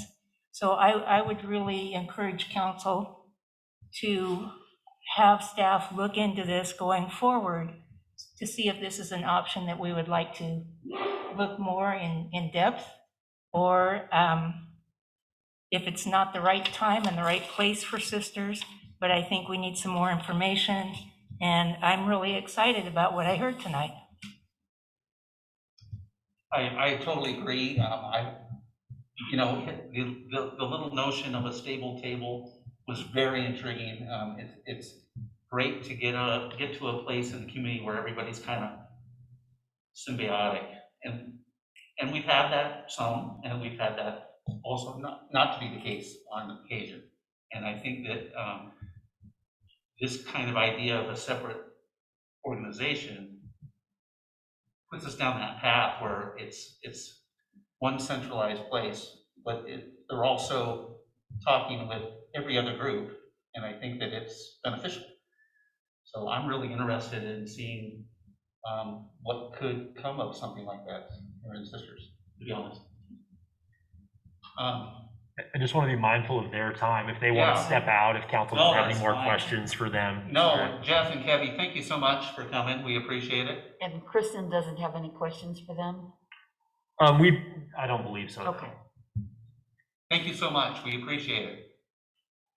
Do you have anything to add that you want to frame the rest of the discussion for the last? No, I think Councilor Conley and yourself have sort of pivoted a little bit to, well, what does this mean, or what could this mean for sisters? And I think this is a great time and opportunity for the rest of council to weigh in and ask questions, make comments. Yeah. And Kristen is here if as well to speak a little bit to the work that she did do, or how that could dovetail with what we've heard or moving forward.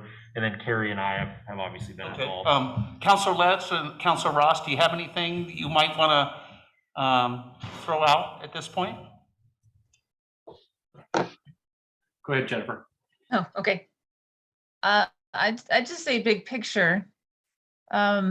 Sisters needs and could benefit from, a type of entity that is taking into account everything that was spoken tonight, quality of life, our natural resources, the tourism industry, which we always kind of shove to the side as culturally as not as important as other industries, but it's honestly one of the most critical industries that that we have as a society, and that's really proven itself over the decades of how exponentially huge tourism and recreation has grown, and especially, nothing like COVID to prove how important that is for humans to have the ability to rest and recreate. And if we have an opportunity to do that in a holistic way, where again, we maintain our quality of life, we stimulate our economy, we bring in visitors. I love sharing my community with other people in a respectful way. And especially if we can protect our natural resources, because that is, one of our largest draws. Obviously, we have a large arts and culture draw as well. But that's just critical. And I've watched many communities suffer because they didn't take a holistic approach. And we're not there yet, but we're heading in that direction. And there's no reason to not just pivot now and just whatever that looks like needs to be really holistic, and it could be a wonderful thing for our community that can kind of sustain our quality of life and our natural resources for years and decades. So that's what I have to say. Thank you. Thanks a lot. Councilor Ross? Jennifer covered it all. I had the same thought. So, and I do think that if we have the right approach to this, we can gather a lot of information from our partners in the community, whether it's the hospitality industry, the hotels and motels, and why are you here? What's your reason for coming to Sisters, and those kinds of things. I know that was how they decided it with the sustainability project to go after mountain biking trails first, when they found that a large segment of the people that were staying at some of the places that were giving them information were there to mountain bike. Sounds familiar. Thank you, Councilor Ross. Councilor Plum? I think my big takeaway tonight is that the community will be more willing to tolerate greater visitor numbers and possibly year-round visitors if they can see and utilize the benefits that come from those visitor dollars, to make sure that those visitor dollars make the community stronger and better and more fun and livable for those that are here. And we have to make sure that that continues to correlate so that they see that benefit and then would be more welcoming, I think. I agree. And I guess I'll kind of close it up a little bit. I think you're right. The beds and heads is a little bit, it's not just the number anymore. And I think the targeted tourism and the seasonal tourism pieces and diversifying how our TLT dollars are spent. I love the idea of a sustainability fund, something like that. It may not be something we can do right away, but I think it's a goal to shoot for, so we can do facilities. So our tourism dollars can help in other areas across the community, whether it's affordable housing or houselessness, or we don't know. I mean, there's lots of, the possibilities are infinite, what we can do with this whole thing. But I think everybody's in agreement that something like this is very, very exciting, I think. Anything else? Do we need to give employee or staff direction? No, I believe what I'm hearing, and correct me if I'm wrong, is that you'd like staff to explore further about what steps and kind of the process and the timeline of looking at a destination management organization would entail. And we're not able, and we wouldn't if we could, go and do anything overnight, but to take some time as we head towards goal setting and as we work towards budget season to be also considering what I think I've heard everyone on council just describe would be a benefit for this community. So we need to answer, we have way more questions than we have answers, but what I'm hearing is for us to begin to work on framing questions as well as providing some answers or alternatives for you all to continue to consider heading down that path. I think so, yes, Yeah. definitely. Sorry, that was kind of a mouthful, but I see Gary and Jennifer's head. Baby steps. Gary and Jennifer, head nods. Yeah, there you go. do you want to put any timeline or kind of high level time frame on any of this, or keep it towards the top of the priority list, bring an update back next month, or any direction in that regard? Do we want to discuss it at goals? Where, I think when we're Yes. looking at all the other things, then we'll see how realistic a timeline is. I think it's definitely something that we might want to consider as an actual goal in the next fiscal year, yes.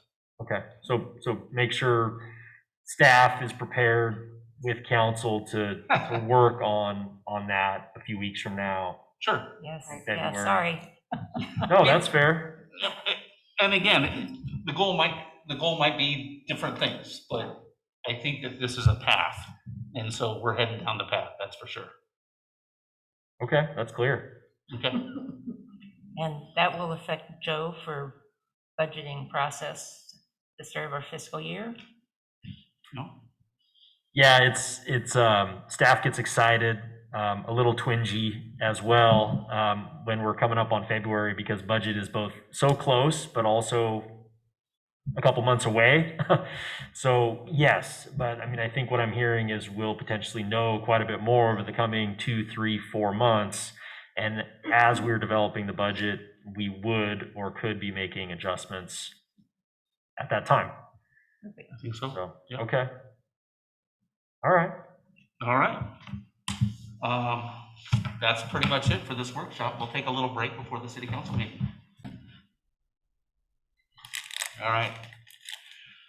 All right, I'd like to call the order Wednesday, January 26, 2022 City Council meeting, 6:34 p.m. Sorry that we're a little late. Everybody can join me in the Pledge of Allegiance. Pledge allegiance to the flag of the United States of America and to the republic for which it stands, one nation, under God, indivisible, with liberty and justice for all. Thank you, everybody. First item is roll call. Mayor Breeden, Present. Council President Conley, Present. Councilor Blum, Present. Councilor Letts, Present. Councilor Ross. Present. Everybody's here. Thank you, everybody. Last meeting of the evening. First real item is the approval of the agenda. I need a motion, please, in a second. I move to approve the agenda. Second. We have a motion and a second. Roll call vote, please, Carrie. Mayor Breeden, Aye. Council President Conley, Aye. Councilor Blum, Aye. Councilor Letts, Aye. Councilor Ross. Aye. Okay, next up is visitor communication. We have visitor communication, but it's on an item that's on the agenda, so we'll wait and have that person talk. Is there any other visitor communication? There is not.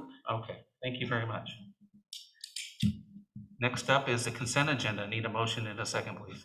I move approval of consent agenda. Second. We have a motion and a second by Councilor Blum. Thank you.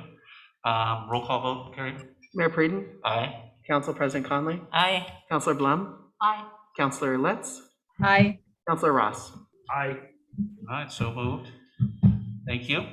All right, we got quite a few things on the agenda today. The first one is very important, discussion and consideration of resolution 2022-03, the state of emergency for the cold weather shelter.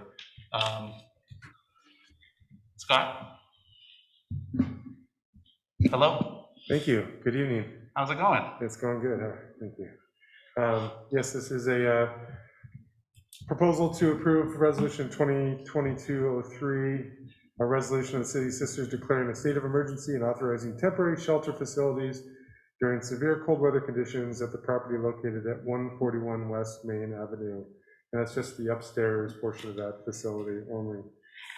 This ties into the resolution that we approved back in November for the Sisters Cold Weather Shelter to provide, work with local churches to provide some temporary cold weather facilities for shelters during times when the temperature drops below 35 degrees.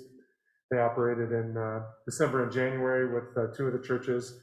The third church, the Episcopal Church, was to be the location for the February operations. And they were unable to, ultimately not able to secure that place for that purpose. The cold weather shelter folks are here. Jim, Richard, I see Charlene is on the line as well. They could probably go into some more detail in terms of why that didn't transpire, if you have questions about that. But they have an alternative plan in place, which is to utilize the Habitat for Humanity previous offices over at 141 West Main, which they've since vacated, leaving the upstairs portion available for this purpose. We usually ask for the property owner to send a letter in saying that they're okay with this. They have done that. We also ask that the fire marshal inspect the space to make sure that it's safe for that purpose. He has, and there's a letter, an email from him, Doug Green, in the packet. And so what they're requesting is that they have use of the facility for this purpose for the months of February and March. So February 1st through March 31st, 2022. And I think that basically covers everything that I was going to present tonight. If you have any questions for me, I can help answer those. And like I said, there's some other officials here that can speak into some of the details. All right, does anybody have any questions for Scott before we bring Jim up? No? Okay. Jim, if you wouldn't mind coming up, thank you for coming. Please state your name and your address into the microphone, please, for the record. Jim Pritchard, 68085 Nick Road, K-N-I-K. Okay, thank you. And tell us a little bit, we all met you before, but just for the record, who you're representing and. So I'm the co-chair of Sisters Cold Weather Shelter. Okay. And I've been doing that for the last year or so. And there's a lot of good things that are happening at the shelter. I mean, people don't really know unless you're there and you can see the changes in people's lives and the appreciations that they have for the shelter. You don't want to be out in the woods by yourself in the wintertime, for sure. So they are really appreciative of what we have done. And beyond that, we can see changes in people's lives and their willingness to be better citizens, improve their own lives by not doing previous behaviors, maybe. So I'm pleased with that. Okay, before I open it up to the other counselors, let me ask you, if you don't mind, where's the shelter this month? The shelter this month is at the Well House Church. And how's it going there? Pretty well. Good. Good facility. We've had really excellent monitors, I think, that have been really getting to know the guests and willing to help them. And the previous month was? It was at the hangar owned by the community church on McKinney Butte. Mm-hmm. And again, it went pretty, yes, good facility. Pretty well. Okay, great. Does anybody have any particular questions for Jim about this new facility, or any other questions? About how many residents? It varies from night to night and depending on the weather, but I think from 5 to 10. And the new facility is able to handle that? Yes, I think so. Yeah, it's a pretty good sized facility. It's a lot larger than you'd think. It's at least as big as this room, and maybe Oh, larger. really? Huh. Maybe 1.5 times this size of this. Is there restroom facilities upstairs? Yes, and 2 exits, which are good for fire. Important, yeah. Yeah. Okay.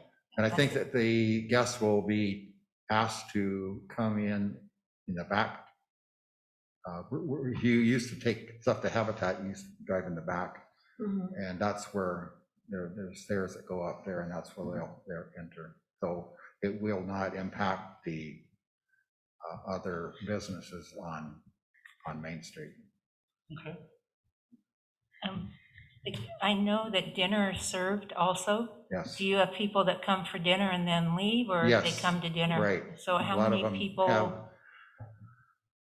think there's 3 or 4 that come for dinner, and then they have their own facilities, RVs or something they stay in. Okay, thank you. And then my only comment is this will be the first time that the cold weather shelter has been outside of a church facility. Yes. And so what impact, if any, do you think that will have on the commercial business there? And do you have a way to remediate any issues that might arise? We're trying to minimize any problems, especially because we will tell people that they'll need to come in through the back door, so they won't be on Main Street. And they're out by 7 o'clock in the morning, so they should be, and they always have been, gone from the area before any businesses really start working. And 2 questions, sorry, I keep coming up with more. Did you do any community outreach with the neighborhood businesses? I mean, do they know what's going to happen February 1st? I'm not sure. Okay. I'm not sure. I think we have talked to Angeline. She knows all about it. And that's right next door. And I don't know if we talked to anybody else. There's a new business going in downstairs in that building, I believe. Have you talked to those guys or? No, not that I know of. Okay. Charlene might have, I'm not sure. And my last question, what was it? Gone. I don't Okay. write it down, sorry, you're off the hook. Yeah. Thank you. Yeah. Councilors Ross and Letts, do you have any questions? No, that's Councilors Blum and Connolly asked all the questions I was thinking of. Thank you. Okay. And I think this is an excellent opportunity to go to a model that doesn't involve one of the churches, slightly different set of expectations and probably potential issues and opportunities. And so I applaud you for working hard as a group to secure the space. I know it's been in discussion for a while. I think that, as I said in the past in talking with you, the collective you, I'm sorry, that I really think that outreach to the neighboring businesses or entities or organizations is important, so that you don't get some negative pushback when people are surprised to discover what may be happening next door or 2 buildings down. So you might want to consider that. It doesn't change what you're going to do, but I really think that folks generally don't like to be too surprised, and I know you're a good group of people and articulate, and I really think that expressing what you're planning to do to the other businesses in that vicinity would probably be a smart idea. Thank you. Okay. I remembered my question.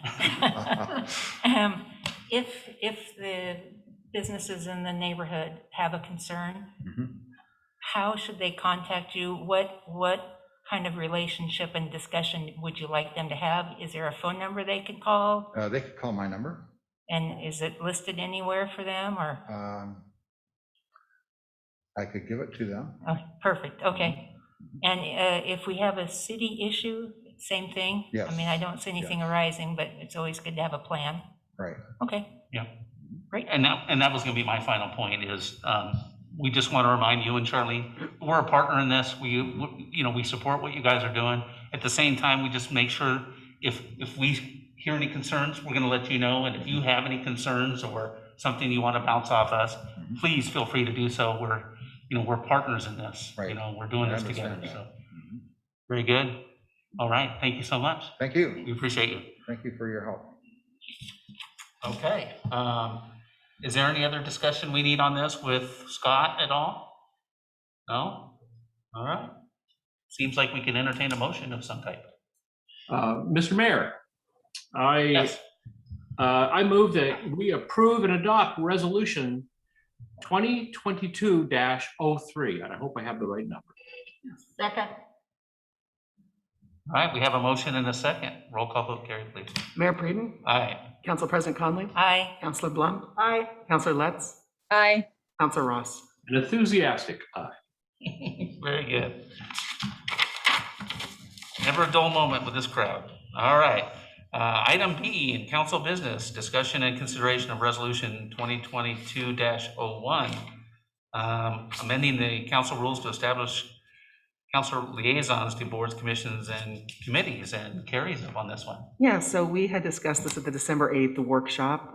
We reviewed some potential changes to the council rules to encompass the role of I can't say the word liaisons on boards. And you had reviewed them, and then we went to legal counsel and they put those in form of resolution, which are included in the staff report. And the main changes are really just kind of some general guidelines of what those roles should look like and what each liaison should be doing as they're attending board meetings. Open to any questions if you have? Looks more like it's what we're not supposed to do. Or perhaps that. All right. Some very general guidelines. Yes. Does anybody have any questions or discussions? I personally don't. I think it's pretty self-explanatory. Nope. No? Anybody up there on the screen? No? All right. I move to approve and adopt resolution 2022-01. Second. We have a motion and a second. Roll call. Mayor Breeden, Aye. Council President Conley, Aye. Councilor Blum, Aye. Councilor Letts, Aye. Councilor Ross. Aye. Too easy. Too easy. Okay. This is a product of you guys doing your job really well. I hope you guys know that. That's you, Carrie, you, Corey, you guys out there, all of our, just all the staff. Thank you so much. Next item on the agenda is discussion consideration of resolution 2022-02. City Sisters approving a council approved amendment to the Sisters Urban Renewal Plan. Corey. If you thought the previous one was easy, here's another underhand pitch. So this is the other side of the coin that you all previously did in the Urban Renewal Agency meeting, amending the plan as it relates to the East Portal property acquisition and the project list and the allocated funds. So nothing new to report. If any questions between then and now did arise, though, please ask and we can answer and provide some discussion. I actually have a question. So explain a little bit about the legalities of the ORA board doing this and us doing this, please. Yeah, that would have been a good one for Elaine. I can add one up. But yeah, we can definitely do that as well. No, you can make it super. No, it's a easy. good Second question. It's a good question. So basically, these are considered minor amendments. And in most cases, we actually did not need to do a resolution, but for transparency reasons, we did. And then because of the actual price of the transaction, which was over $500,000, it's when it moved into a council-approved amendment, which is where the URA and the council need to approve the amendment because of the cost was really what it was. So that's why we needed to do both. If it had been less than 500,000, we could have done either one or none. So it's really just, a lot of it is determined on whether it's a minor or a major amendment. Gotcha. See, that's good information. So thank you very much. Does anybody else have any questions on this? We have a motion to entertain, I suppose. I move to approve and adopt resolution 2022-02. Second. We have a motion and a second. Roll call vote, Carrie, please. Mayor Breeden, Aye. Council President Conley, Aye. Councilor Blum, Aye. Councilor Letts, Aye. Councilor Ross. Aye. Excellent.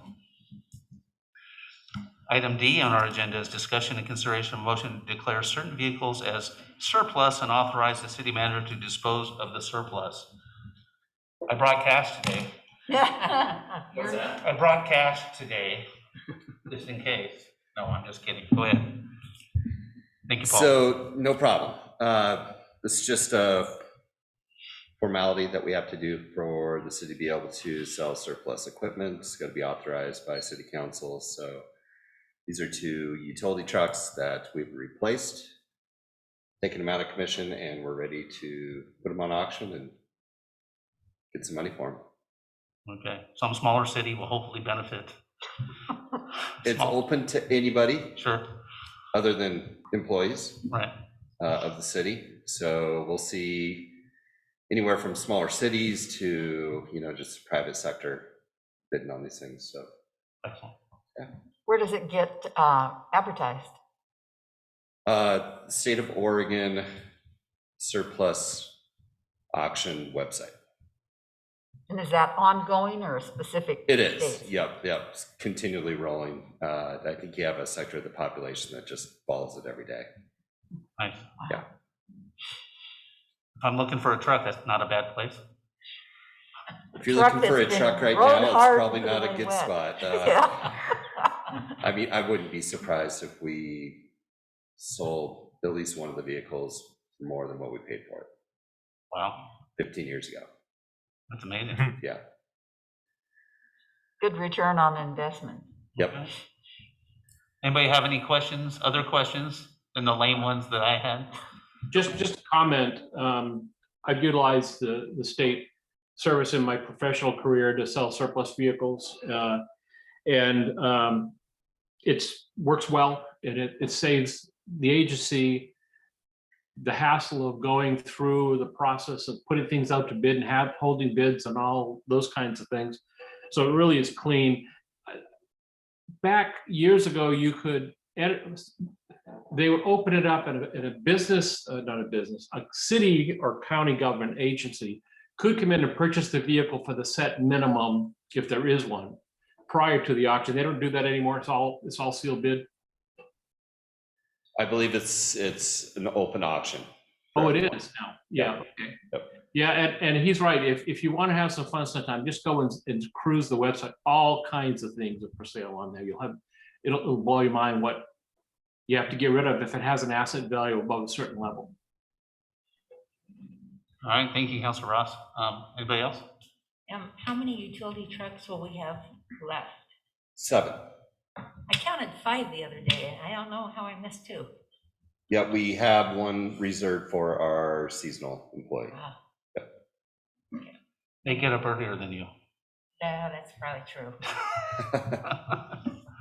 All right, unless there's any other questions, we can probably entertain a motion. I would move to approve and adopt resolution 2022 Oh, Okay. I'm reading the wrong one. Yeah. I would move to declare certain vehicles as surplus and authorize the city There you manager go. to dispose of the surplus. Second. we have a motion and a second. Roll call vote. Carrie, please. Mayor Preden, Aye. Council President Conley, Aye. Councilor Blum, Aye. Councilor Letts, Aye. Councilor Ross. Aye. Thanks, Paul. Sell them. Will do. Thank you. All right. Last major item on our agenda, not our minor items, but our major. Discussion and consideration of motion to approve the 2022 Urban Forest Management Plan. Oh, Paul. Good to All see you. right. So we're bringing this across the finish line hopefully tonight. We brought forward the plan that we workshopped with you at your last meeting. This is the Urban Forestry Board's recommendation for a urban forestry management plan for the city of Sisters, the first ever. Very proud of their work that they did. And just want to recognize that group for basically 6 months of hard work that they put into this, and they were passionate about it. We as staff believe that they did a great job putting together a good plan for the city to move forward with. Awesome. I'll start off by saying we're proud to, and we're very appreciative of the work that was put into this one. It's a pretty document, and it's also meaty at the same time, so it's cool. Does anybody else have any questions or comments? Councilor Ross? No? Councilor Letts? I'll just echo what Paul said, being on that advisory committee, that it was a lot of work, and I think everybody's gonna be excited to have that, because previously there was a lot of gray area That was frustrating for the forestry board. So this will be nice to have. Yeah, I think you should be very proud of this document, especially since this is the first. It's an interesting read of something that is not something I know much about, and therefore you wouldn't think it even appeal to me, and yet I found very interesting parts to it. Too much red on the maps for sure. Yep. But yeah, it's amazing, a community our size, that we can come up with a document like that, and so I'm very proud. Thank you. I've got nothing other than who else will we be sharing this with? Forest Service, Sisters Rural Fire Department. ODF, our consultant team that's working on our wildfire mitigation plan. They'll be diving into this on the wildfire components for sure. The general public, we're hoping, developers, just people that, you know, as much as water, sewer, streets are part of our infrastructure, our urban forests are equally as part of our infrastructure. And anybody interested, passionate about those, so it makes Sisters what it is. So it's going to be a document that, again, it's kind of a master plan. We're going to be bringing it up every 5 years, tweaking it as we need to. But as far as the user base, I think it's TBD as well. So Thank you. you're welcome. All right. I think we can entertain a motion on this one too. I move to approve the 2022 Urban Forestry Management Plan. Second? We have a motion and a second. Roll call vote, Carrie? Mayor Breed, Aye. Council President Conley, Aye. Councilor Blum, Aye. Councilor Letts, Aye. Councilor Ross. Aye. Good job. Great. Thank you very much. Thank you. Thank everybody again for us, please. We will. Okay. All right, on to other business. The first item in other business is to review funding options for the East Portal acquisition. Man, we haven't talked about this much lately. What's up with this? So it's not really new news to report, but I do want to share, and I've got too many tabs open here. I want to make sure I went on a little trip down memory lane looking at various budget documents. So you weren't paying attention. I was multitasking. Yeah. So we have the $125,000 for the purchase of East Portal. That's outside the portion that's outside the urban renewal district that we need to decide on where we'd like to pull those funds from. And so back to my original statement, what I was wanting to report is that we do have nearly $1 million in our general fund reserve for future expenditures. And that is essentially funds that we've set aside to spend on projects that we deem necessary. And so in terms of a strategic project that we've been wanting to get over the hump, and we're $125,000 away from being kind of the keystone of making it happen, to staff, that seems that if there is ever a time to tap into that reserve for future expenditures, do a supplemental budget, free up those funds, could even run them through finance and administration capital outlay combined with urban renewal to make that acquisition. Obviously we're not looking for a decision tonight. We'd have to go through the supplemental budget process and it would get approved and finalized then. But we wanted to entertain a discussion around where we could or where we should pull those funds from. Other alternatives potentially could be the street fund. We haven't evaluated that yet, but this project is going to particularly have a transportation nexus, so that could make sense. Beyond that, when you get into parks and you get into transportation SDC, it gets a little more complicated because this project would have to have been a dedicated project in the capital improvement plan. that then was factored into the system development charge. So it gets a little more complicated. So going back to my original statement, staff's recommendation is to look at that reserve for future expenditure line item in the general fund to pull for the $125,000 for East Portal. So happy to provide more information, answer additional questions if there's other ideas. I'll start if you don't mind. My name's not Chuck, so I'm not as familiar with these line items and stuff as someone else might be, but is that $1 million we put aside did we put aside some kind of sum like that every year, or is this are you saying that this is an amount that we've saved over many, many years? It's a combination of that. In the last couple of years, we have had surplus revenue in our general fund. So our reserves have, and our beginning fund balance has grown significantly in the last couple of years. One of the other things that we did do just in the last couple of years is we created dedicated reserves. So we created a rainy day fund. We created a law enforcement reserve. And so we've actually set money aside for some dedicated needs, future needs, while also maintaining a very healthy reserve for future expenditures that is not allocated towards this property, that project, that initiative, so on and so forth. So we just find ourselves in a good position, and whether that's projects now through supplemental budget or projects or initiatives through future budget years, the city has the opportunity to put those funds to work or continue to save and grow that. I kind of see a lost opportunity where Joe could have had a spreadsheet or something for us. I know he likes his spreadsheets.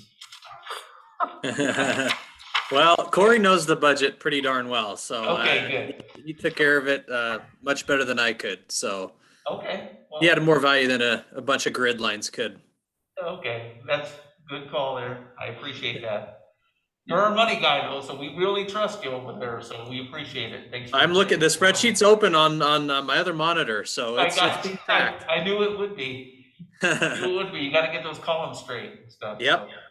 So, I don't have anything else. I think it's Gary.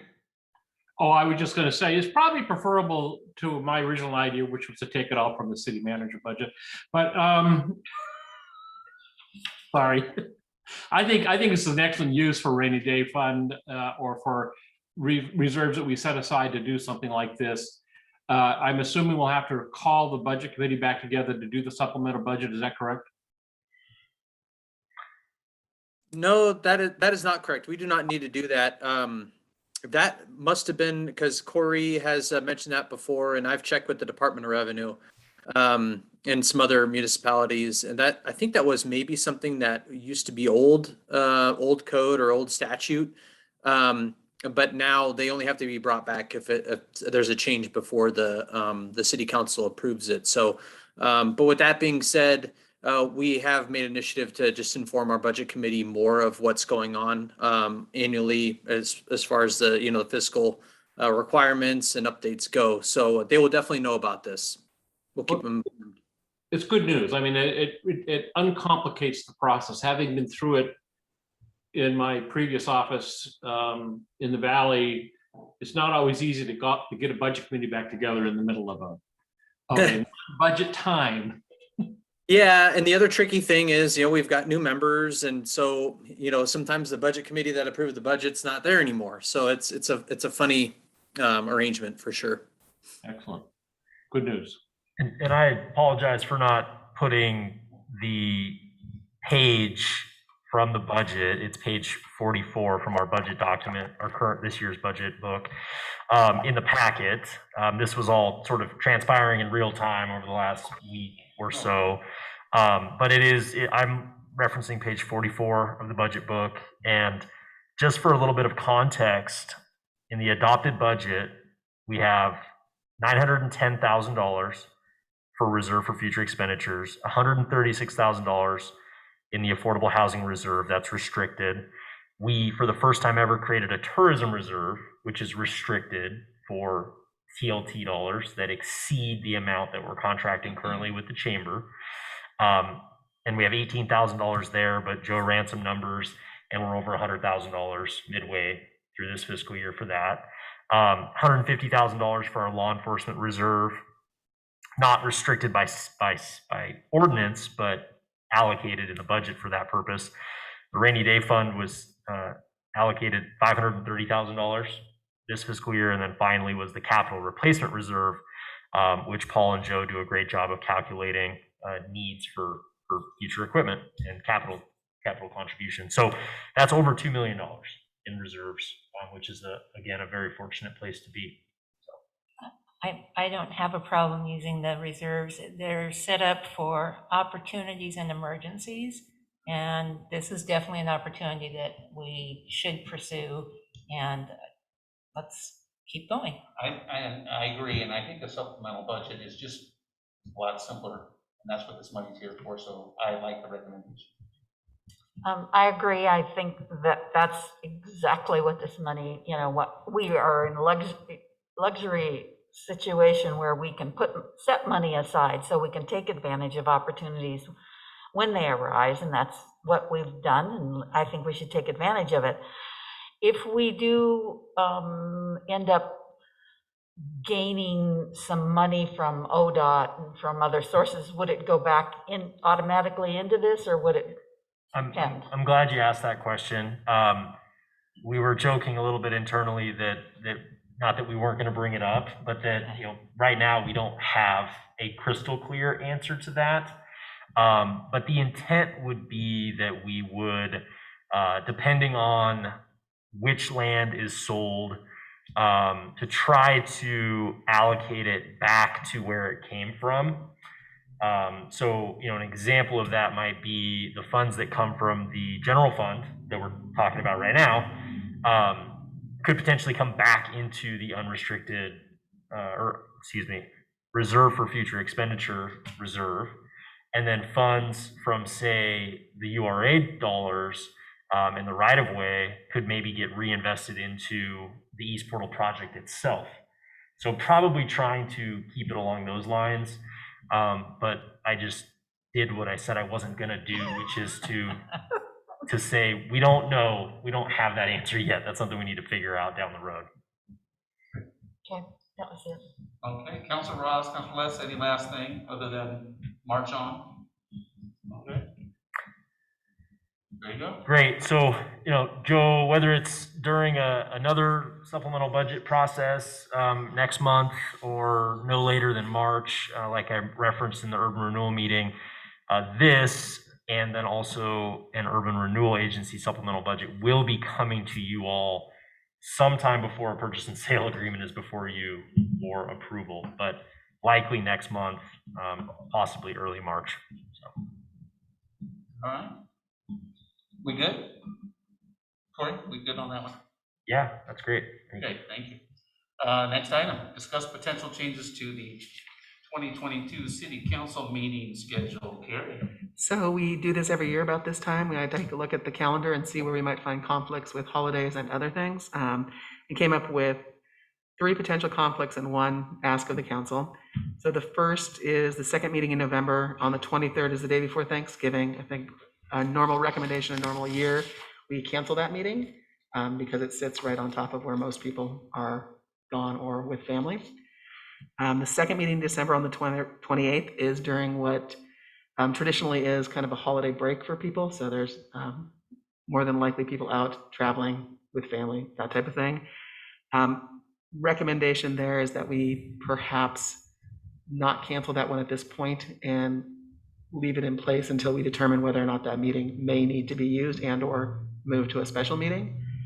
The second meeting on March 23rd is during spring break, which is pretty typical for our meetings, except Sisters usually has 2 weeks of spring break, so most people can navigate around that. This year, the Sisters School District went to 1 week of spring break, so it sits right in the middle of spring break for people, so that was brought to my attention. There is a pretty easy move on that one if council would like to. We have actually a break, a 3-week break between the 23rd and the last, so moving that meeting potentially to March 30th would take it out of spring break, but would also not leave us a gap in the schedule. we'll just move it a piece.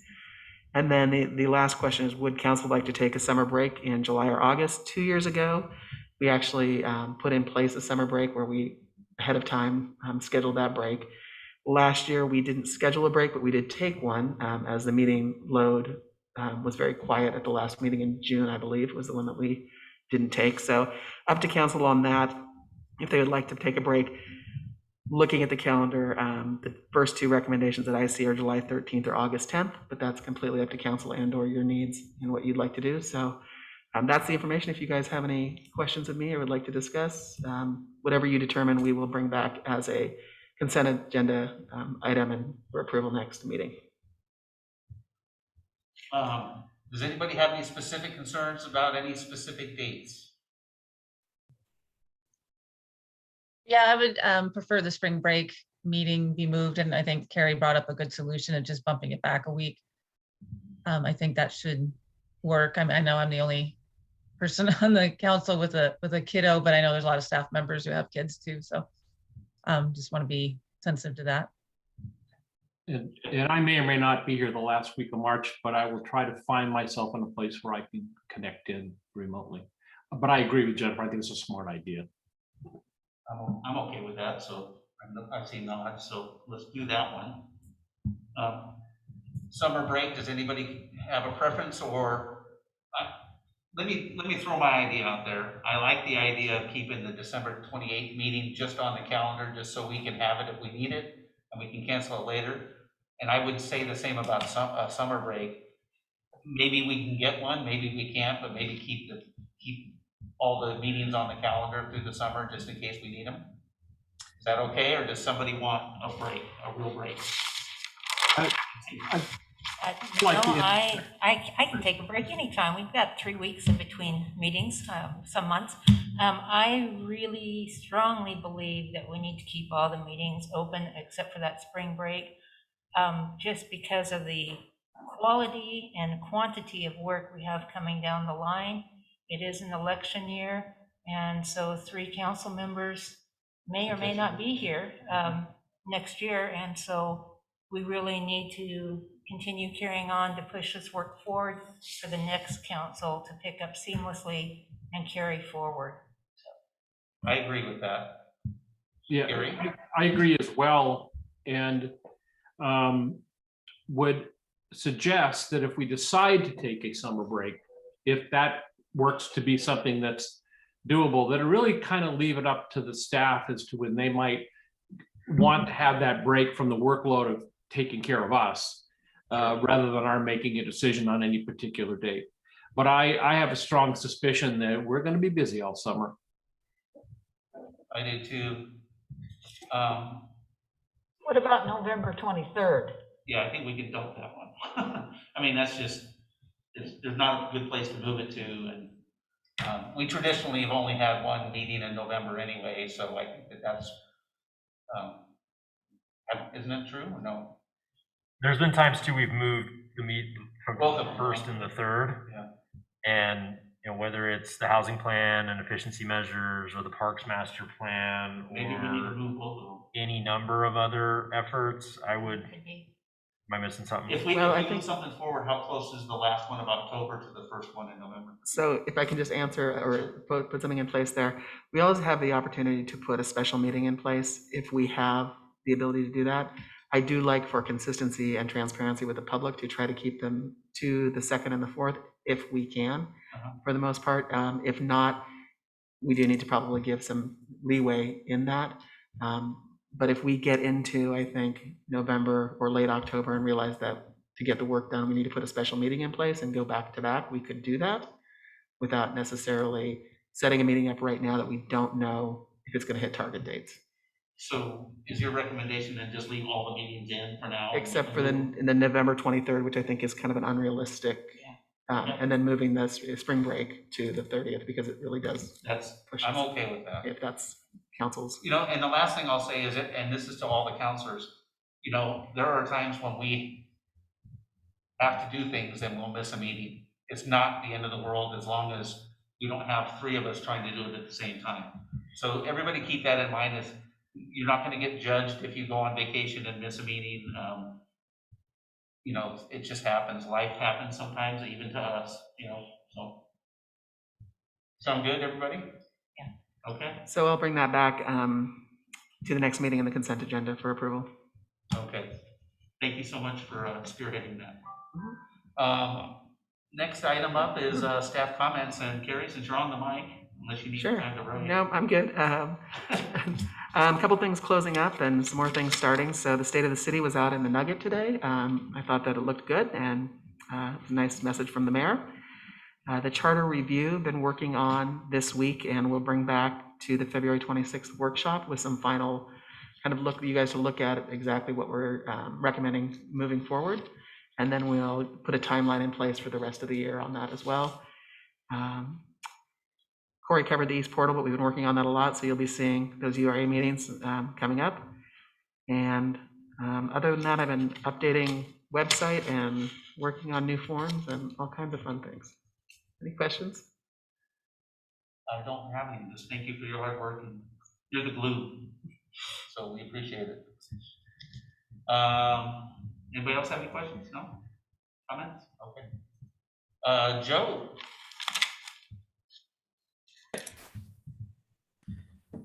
Thank you, Mr. Mayor. I just have a few things. Let's see. The first thing, as you might have also noticed in the Nugget the last 2 weeks, have been the urban renewal notice requirement of the urban renewal report, and that's a state requirement every year.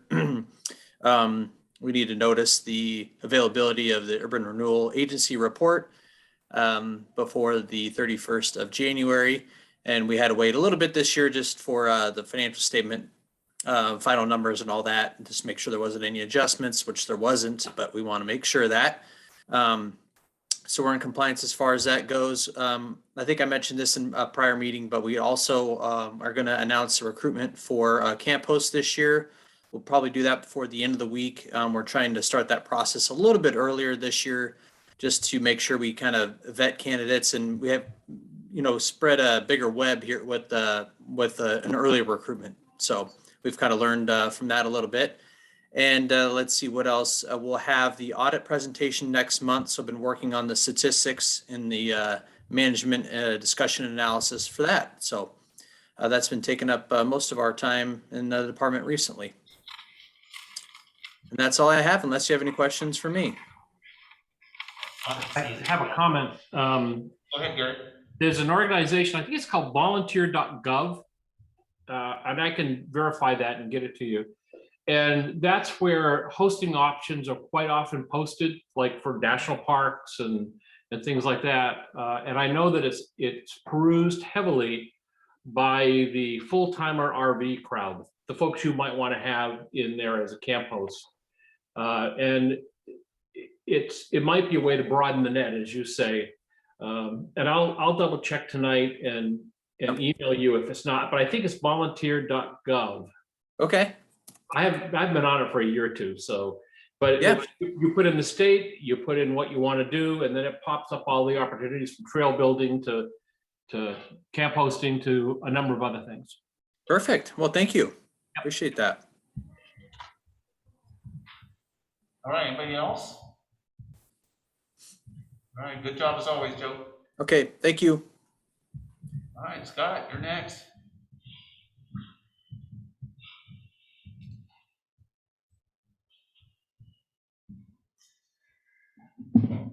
Just wanted to make you guys aware that Woodlands is getting closer to starting some operations out on their development site. They're looking to start phases 1 and 2, which are the phases that are pretty much the kind of the eastern edge of the development from south to north. That aligns along Pine Street and all the way up to Barclay. You're gonna, I guess they already have started stockpiling some material out there, so you might see some gravel piles out there and some equipment. The first step is to do some grubbing and some logging out there to start taking some of the trees that were identified as having to be removed. And part of their tree preservation plan were identified to be removed. So you're going to start seeing that operation start here probably within the next week or so, maybe. Don't be too alarmed when you start seeing that. It's a sign that, I guess, a sign of progress. Luckily, it's going to be incremental. It's going to be phased. So, I think they're going to just take out the trees that they know they need to for the first phases and leave the other ones intact and kind of move incrementally. So it'll be kind of a gradual change there. So, let's see. We interviewed some consultants for the. I think we mentioned this, can't we, Corey? The Parks Master Plan. Is that something we can share? The consultant selection, or do we want to? Yeah, I mean, I think that's fair to share. Okay. We interviewed 2 consultants for the Parks Master Plan. We got 2 responses from the RFP, and we did those interviews last Friday, and I've made a selection of Cameron McCarthy to help us with that update. They did the original, or not the original, but the 2011 Parks Master Plan. So they got some, and they worked on the design of the landscape for the roundabout and some other projects I think they've been involved with here. So they're familiar with Sisters. And so Troy Rayburn is going to be the project manager for that. And then we're going to be working closely with the Parks Board to make sure that they're engaged through that process. Corey had mentioned, leaving some opportunities for adoption at the end of the year. That's another big project that's going to be tracking along the lines of the housing plan and the efficiency measures. So busy end of the year, busy year and busy end of the year for all of us. Efficiency measures and housing plan, those things are in the process of getting kicked off. We should have a website go live here soon. It's not going to be a separate website. It's going to be something we're going to house under the city website that will give the public information on the schedule and what the scope of it is and how they can, and the opportunities so they can sign up, similar to the comprehensive plan. If they want to sign up via email and get all the updates through the process, they can do that. Sisters Elementary, I think I mentioned that last time, and made their submittal for their new building out there. That'll be going through the review. And then just we have 6 or 7 different land use applications going on right now for various things. So staying busy. Any Sounds questions? like it. Yeah. That's a lot. Yeah. And our new, go ahead. Just the school review, how long does that take? Because it's a bigger project, does it take more time? Oh, not necessarily. I mean, I still think it's going to be a 75 to 90 day review process, which is typical for a lot of our site plan reviews. Yes, it is a little bit bigger. The transportation issues we're going to have to take a closer look at. ODOT's involved because of access to the highway, so that can always play an impact on the review times. But we're mandated to get it out within 120 days of a complete application, and so we're going to strive to do that in that time frame or less.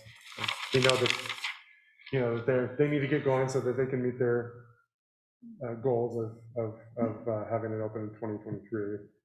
It's not the end of the world if they don't meet that, but it's something to shoot for. So whatever we can do to help them accommodate that and still meet the requirements, we'll do. Thank you. Are they including administrative offices in the new elementary school? Or is that going to be a separate thing down the road? Are you similar to to take the place of this facility? Right.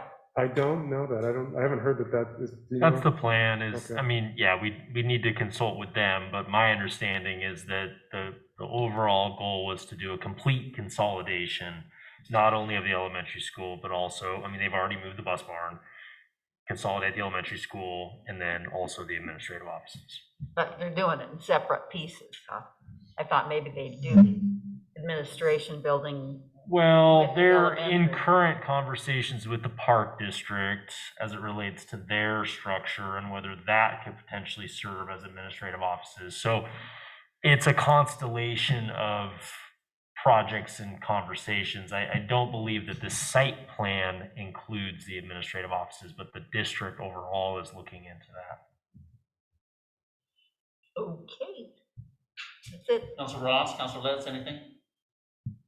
No? Okay. Thank you. All right, thank you.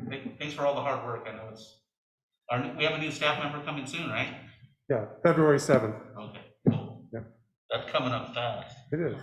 So, all right. Not a minute too soon. Yeah, we'll probably try to get on his calendar, day 3 to stick around and say hey at the council meeting on the 9th. On his third day. Yeah, that'd be good. Feet into the fire. Thank you.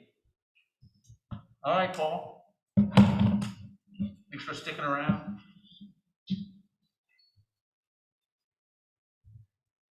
So just a couple quick things. It'd be good to get a pulse on this first one from you guys. On our 20-mile-per-hour implementation ordinance, we got the draft from legal and we forwarded on to Region 4, ODOT. They were okay with it. They passed along to the state traffic zone, speed zone engineer, and she was okay with it. So just wanted to see if you guys were fine with us just bringing it to you in a regular meeting, or if you wanted to workshop it first. And just to clarify, it's to establish the new speed zones. It doesn't mean that upon adoption, the light switch is going to flip and it's going to be, signs are going to be up and it's going to be out. And we're going to have to think through sort of the program implementation a little bit of the policy. It just lays out the implementation strategy, what you got to do. So technically the signs don't go into effect until they're there. Right. Yeah. So there you go. I don't think I need to discuss that a whole lot. All the particulars are going to be in the packet, right? So. Yep. How long of a document is it? Do you know? 3 pages, Oh. 2 pages, something like that. Yeah. Short ordinance. Yeah. I think that is doable. You guys okay with that up there? Okay. Okay, great, thank you. Another update, we had our facility tour last Friday with our wildfire planning consultant team. Went to all of our facilities in the water wastewater system, including some buildings around town that we own. They're going to stop by City Hall, take a look at that chamber building, but at the end, we're going to get a action plan for all city-owned buildings. So I think they liked what they saw. I think they saw some areas we could work on. Saw, some vulnerability out there as well, mostly to do with the reservoir site and where we're located up in the forest there. But all in all, went great. They're working on their actual site assessments right now. Then they'll come back and they'll have some recommendations for us, and they're going to dive into our code language and then start connecting dots with our partners in all of this. So very knowledgeable team. 2 of them were going to do great work for us. So excited about that work. The last thing that I had, actually, I'll leave it to Councilor Blum to debrief on our COAC meeting, if you would like. So. Lots of money going around, but we had a good reports from the state level on the process, and of course the funding is never going to be as much as it looks like it's going to be, but I have a really good hopes that we're positioned properly, and so I think it's going to be good. We're going to know what would they say, March? Yeah. We're going to know about the enhanced funds, and so I think things are going to start rolling here pretty soon. Fingers crossed, but it all looks good. You're referencing the roundabout? Roundabout, yeah. And they're looking at shoring up some of the enhance and fix it funds with some of these dollars coming from. Right, there's I don't know, there was in the nugget or in the Bulletin. The bulletin, yeah, where there's 3 different scenarios of how much money to put in each different pocket, and if you you know, from our point of view, we'd like it in the enhanced pocket. Other people would like it in the fix-it pocket. Other people, you know, so it all depends on your individual needs, but they're, you know, going out and getting the public's survey information, and then they're going to make a decision, and is, you know, what proportion of the money will go into what pot. But pretty exciting stuff, actually. Hopefully get it rolling here. Well, we have the need, that's what I can tell you. Yeah, well, and it's to be in the right position at the right time. That's the thing with all kinds of grants and funding like that, is you never know when something's going to pop up, and you have to be in a position to be able to Grab it. And yeah, to be prepared, meet the criteria, you know, because oftentimes that's hard to The do. buckets are there, you gotta be the first one to grab the handle. Yeah. You got to have a lot of support from our partners. So Yeah. Sisters was mentioned Yes. multiple times, and our project was mentioned multiple times. So that's Right. always good. Nice. Yeah. Thank you. That's all I had. Any questions? Be The more than happy. Edginton property, what is that for? So the 10-acre piece of property that we have off of the Brooks Scanlon Road, right now, the only thing that it's, I guess, called out for is well number 5. And it Okay. could be potentially well number 5, 6, 7. I mean, there's enough real estate there. But in our feasibility analysis, remember, it was a close second behind the east side well site. So it's going to be in our master plan as potential well number 5 site. And are there any buildings on that property? There's a little shed that was put there decades ago. I believe Ben Broadman had one of those, talk to the, you know, alien satellite dishes out there. And yeah, that's how they got cable in the Edgerton district, I guess. Nice. Okay. How far out is well 5 in our plan? We don't know yet. I mean, is it It's 10, a ways out. 10 to 20? We'll have that to you shortly. All right, I don't want to put you on the spot. So. No, and they're doing a lot of crunching numbers right now to figure all that out. Yeah. So we should have some preliminary stuff to get to you sooner than later. Well, let's get that well reserve fund going, so. Absolutely. You know what I mean? 100,000 a year or something, it'll Yep. be paid for, hopefully. I don't know. It's the thought. What was wasn't it 62%? That was the highest rate of water usage we had in the hottest day last summer. Is that true? Do you remember that? Where we used, the city, it was like. Oh, the percentage of what we could pump. Yeah, right about there. I think it was 62%. Yep. The reason I brought that up is because there's a lot of chatter around town, and it's been in the paper a couple of times about, oh, you know, we're killing our water, and We're not. Did you see the city, Nugget today? I haven't read it. A big article just about that. Yeah. Teach you all you need to know about that. Well, I just like to be able to defend the city's position. Absolutely. We're fine. Yeah. I mean, the city is fine. Maybe right outside in the county, maybe not, but. But we're taking steps to mitigate that and plan for the future. That's right. Yeah, we're not gonna use as much as we are now in the future. That's the two-prong approach, is setting ourselves up with water supply, but also conserving our water supply as well. And there's nothing wrong with that. Mhm. It's just that, you know, all the red flags and you know, some of it's just not true. Some of it. People talking about things they don't understand Yeah. in this day and age in our society? On What? social media, come on. That would never happen. And they've heard that there's problems. Oh, Thank you, Paul. wow. Yeah. You're welcome. See what you see. Anybody else? Sorry, did I miss anybody up there for Paul? Okay, thank you. Corey?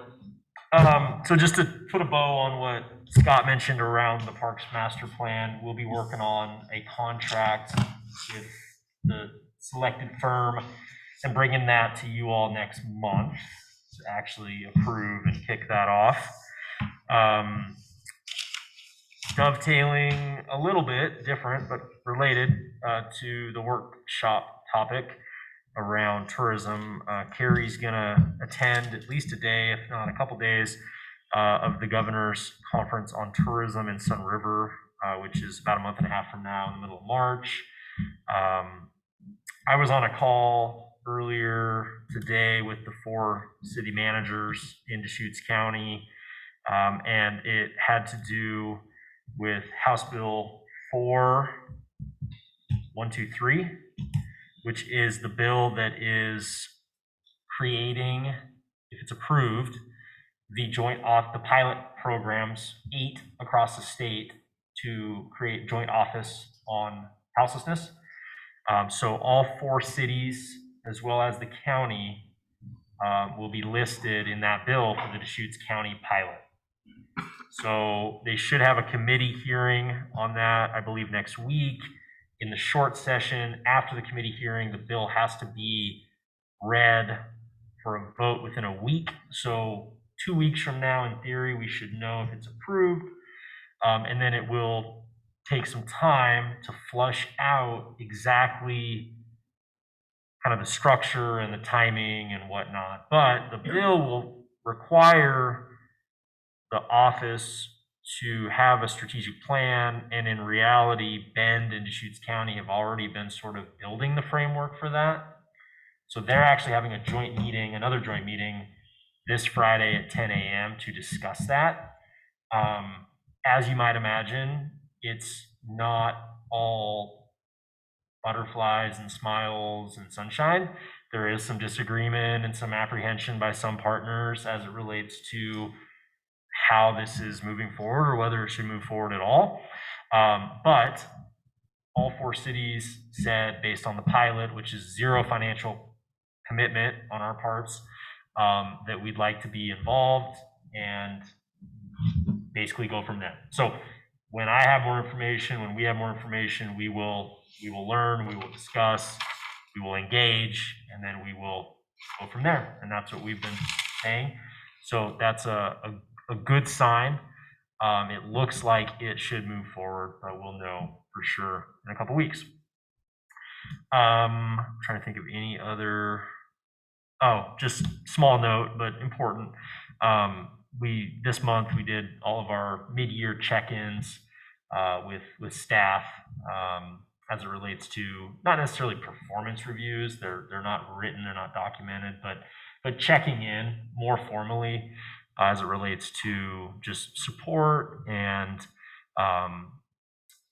professional development and resources and things that could be adjusted or improved. So just want to let you know that kind of from an HR perspective, we do that every January. So we've got those under our belt as well. Any questions? I have a question. If I remember right, this is right around the time they're doing the new count here. The county is out in the forest. Is that correct? Weren't they doing The point in time count? Point in time count? And that, just let us know if you hear anything about that, please. Yeah, there's a. I thought it was today, as a matter of fact. There's a. I think they're doing it over a week as opposed to it. Okay. Because they're doing it different. I remember this date, though, the 26th seemed to pop up last time I remember. There's a Sisters Houseless networking meeting next Tuesday, February 1st at 5 o'clock. And I'll be sure to ask about that and can provide an update, or if we get any information before then, we can forward it on. Yeah, thank you. I just keep your eye out for it. It's for sure. Important. So. Anything else? Anybody? Councilor Rods, Councilor Letts? Blank stares, no. Blank stares, Corey, that's what you get. All right, thank you so much. On to, it's ours now, our stuff. Councilor Ross, anything going on you want to talk about? No, not really. A little bit of an update from Corey that, we're starting to have some movement on thinking about what the White's Creek project might look like in the future. Still a ways off, but it is definitely back on the radar, and may have something on that later. Month or so, like I'm thinking, Corey, that sounds about right from what I read. So, and then not much else. I'm not too sure about the next meeting for me. I'm having surgery on Tuesday. And because of my heart situation, I have to go through a protocol that takes about 2 weeks. And so not real sure what that's going to do. Just knee surgery, nothing serious, but it is serious because of my blood issues. So I'll let you guys know if I'm flat on my back at that point in time. Holding a computer above my head for a Zoom meeting doesn't sound like a great deal of fun to me. So we'll keep in touch. Thanks, Gary. Health first, you know. Don't worry, as I said earlier, don't worry about missing a meeting, you know. I mean, it happens. Counselor Letts? Since we met last, I just looking at the calendar here. I got had a EDCO meeting, the EDCO board meeting. John Stark that was his first meeting leading the organization. So some talk about the hiring process of, finding a permanent replacement for the EDCO leadership. And while there was a little bit of talk of people like, oh, let's just hire John. It's easier, cheaper. I think the majority of us were like, no, let's just do our due diligence. And if John floats to the top, that's great. So I don't know. Yeah, make sure that, we do at least cast a little wider of a net just to see what's out there. So otherwise, let's see, Regional Solutions Committee as well. That was just finalizing the regional priorities. And some of those are the greatest hits, like daycare and housing and workforce development. OSU Cascades always bubbles up to the top there as well, I guess, at those meetings. So that is obviously our kind of regional conduit to the governor's office. So those were kind of the majority. I think there was about 7 or 8 priorities pushed forward. So we'll see how those turn out over the next year. And then I participated in a kind of kickoff meeting. The Environmental Center in Bend has some funding to work on kind of a county energy plan. I think also in partnership with Sustainable Northwest.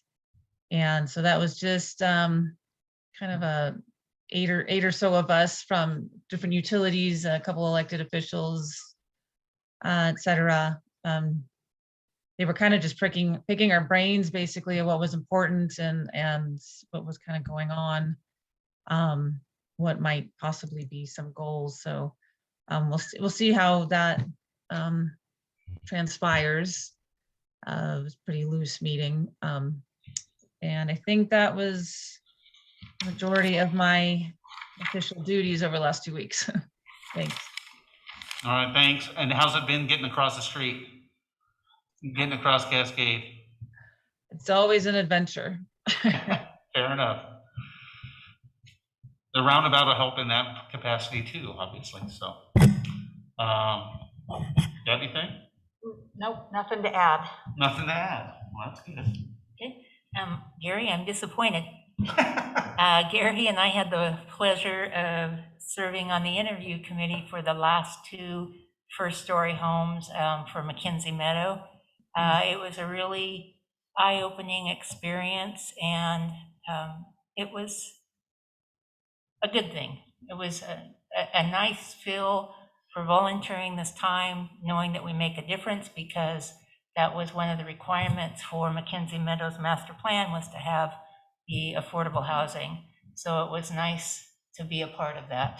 Long time, but nice feel. 30-year interest-free mortgage, tough decisions, but definitely life-changing moments for the 2 families that were selected. Good contributing people to Sisters and the school district, and just vastly different life stories. So very humbling.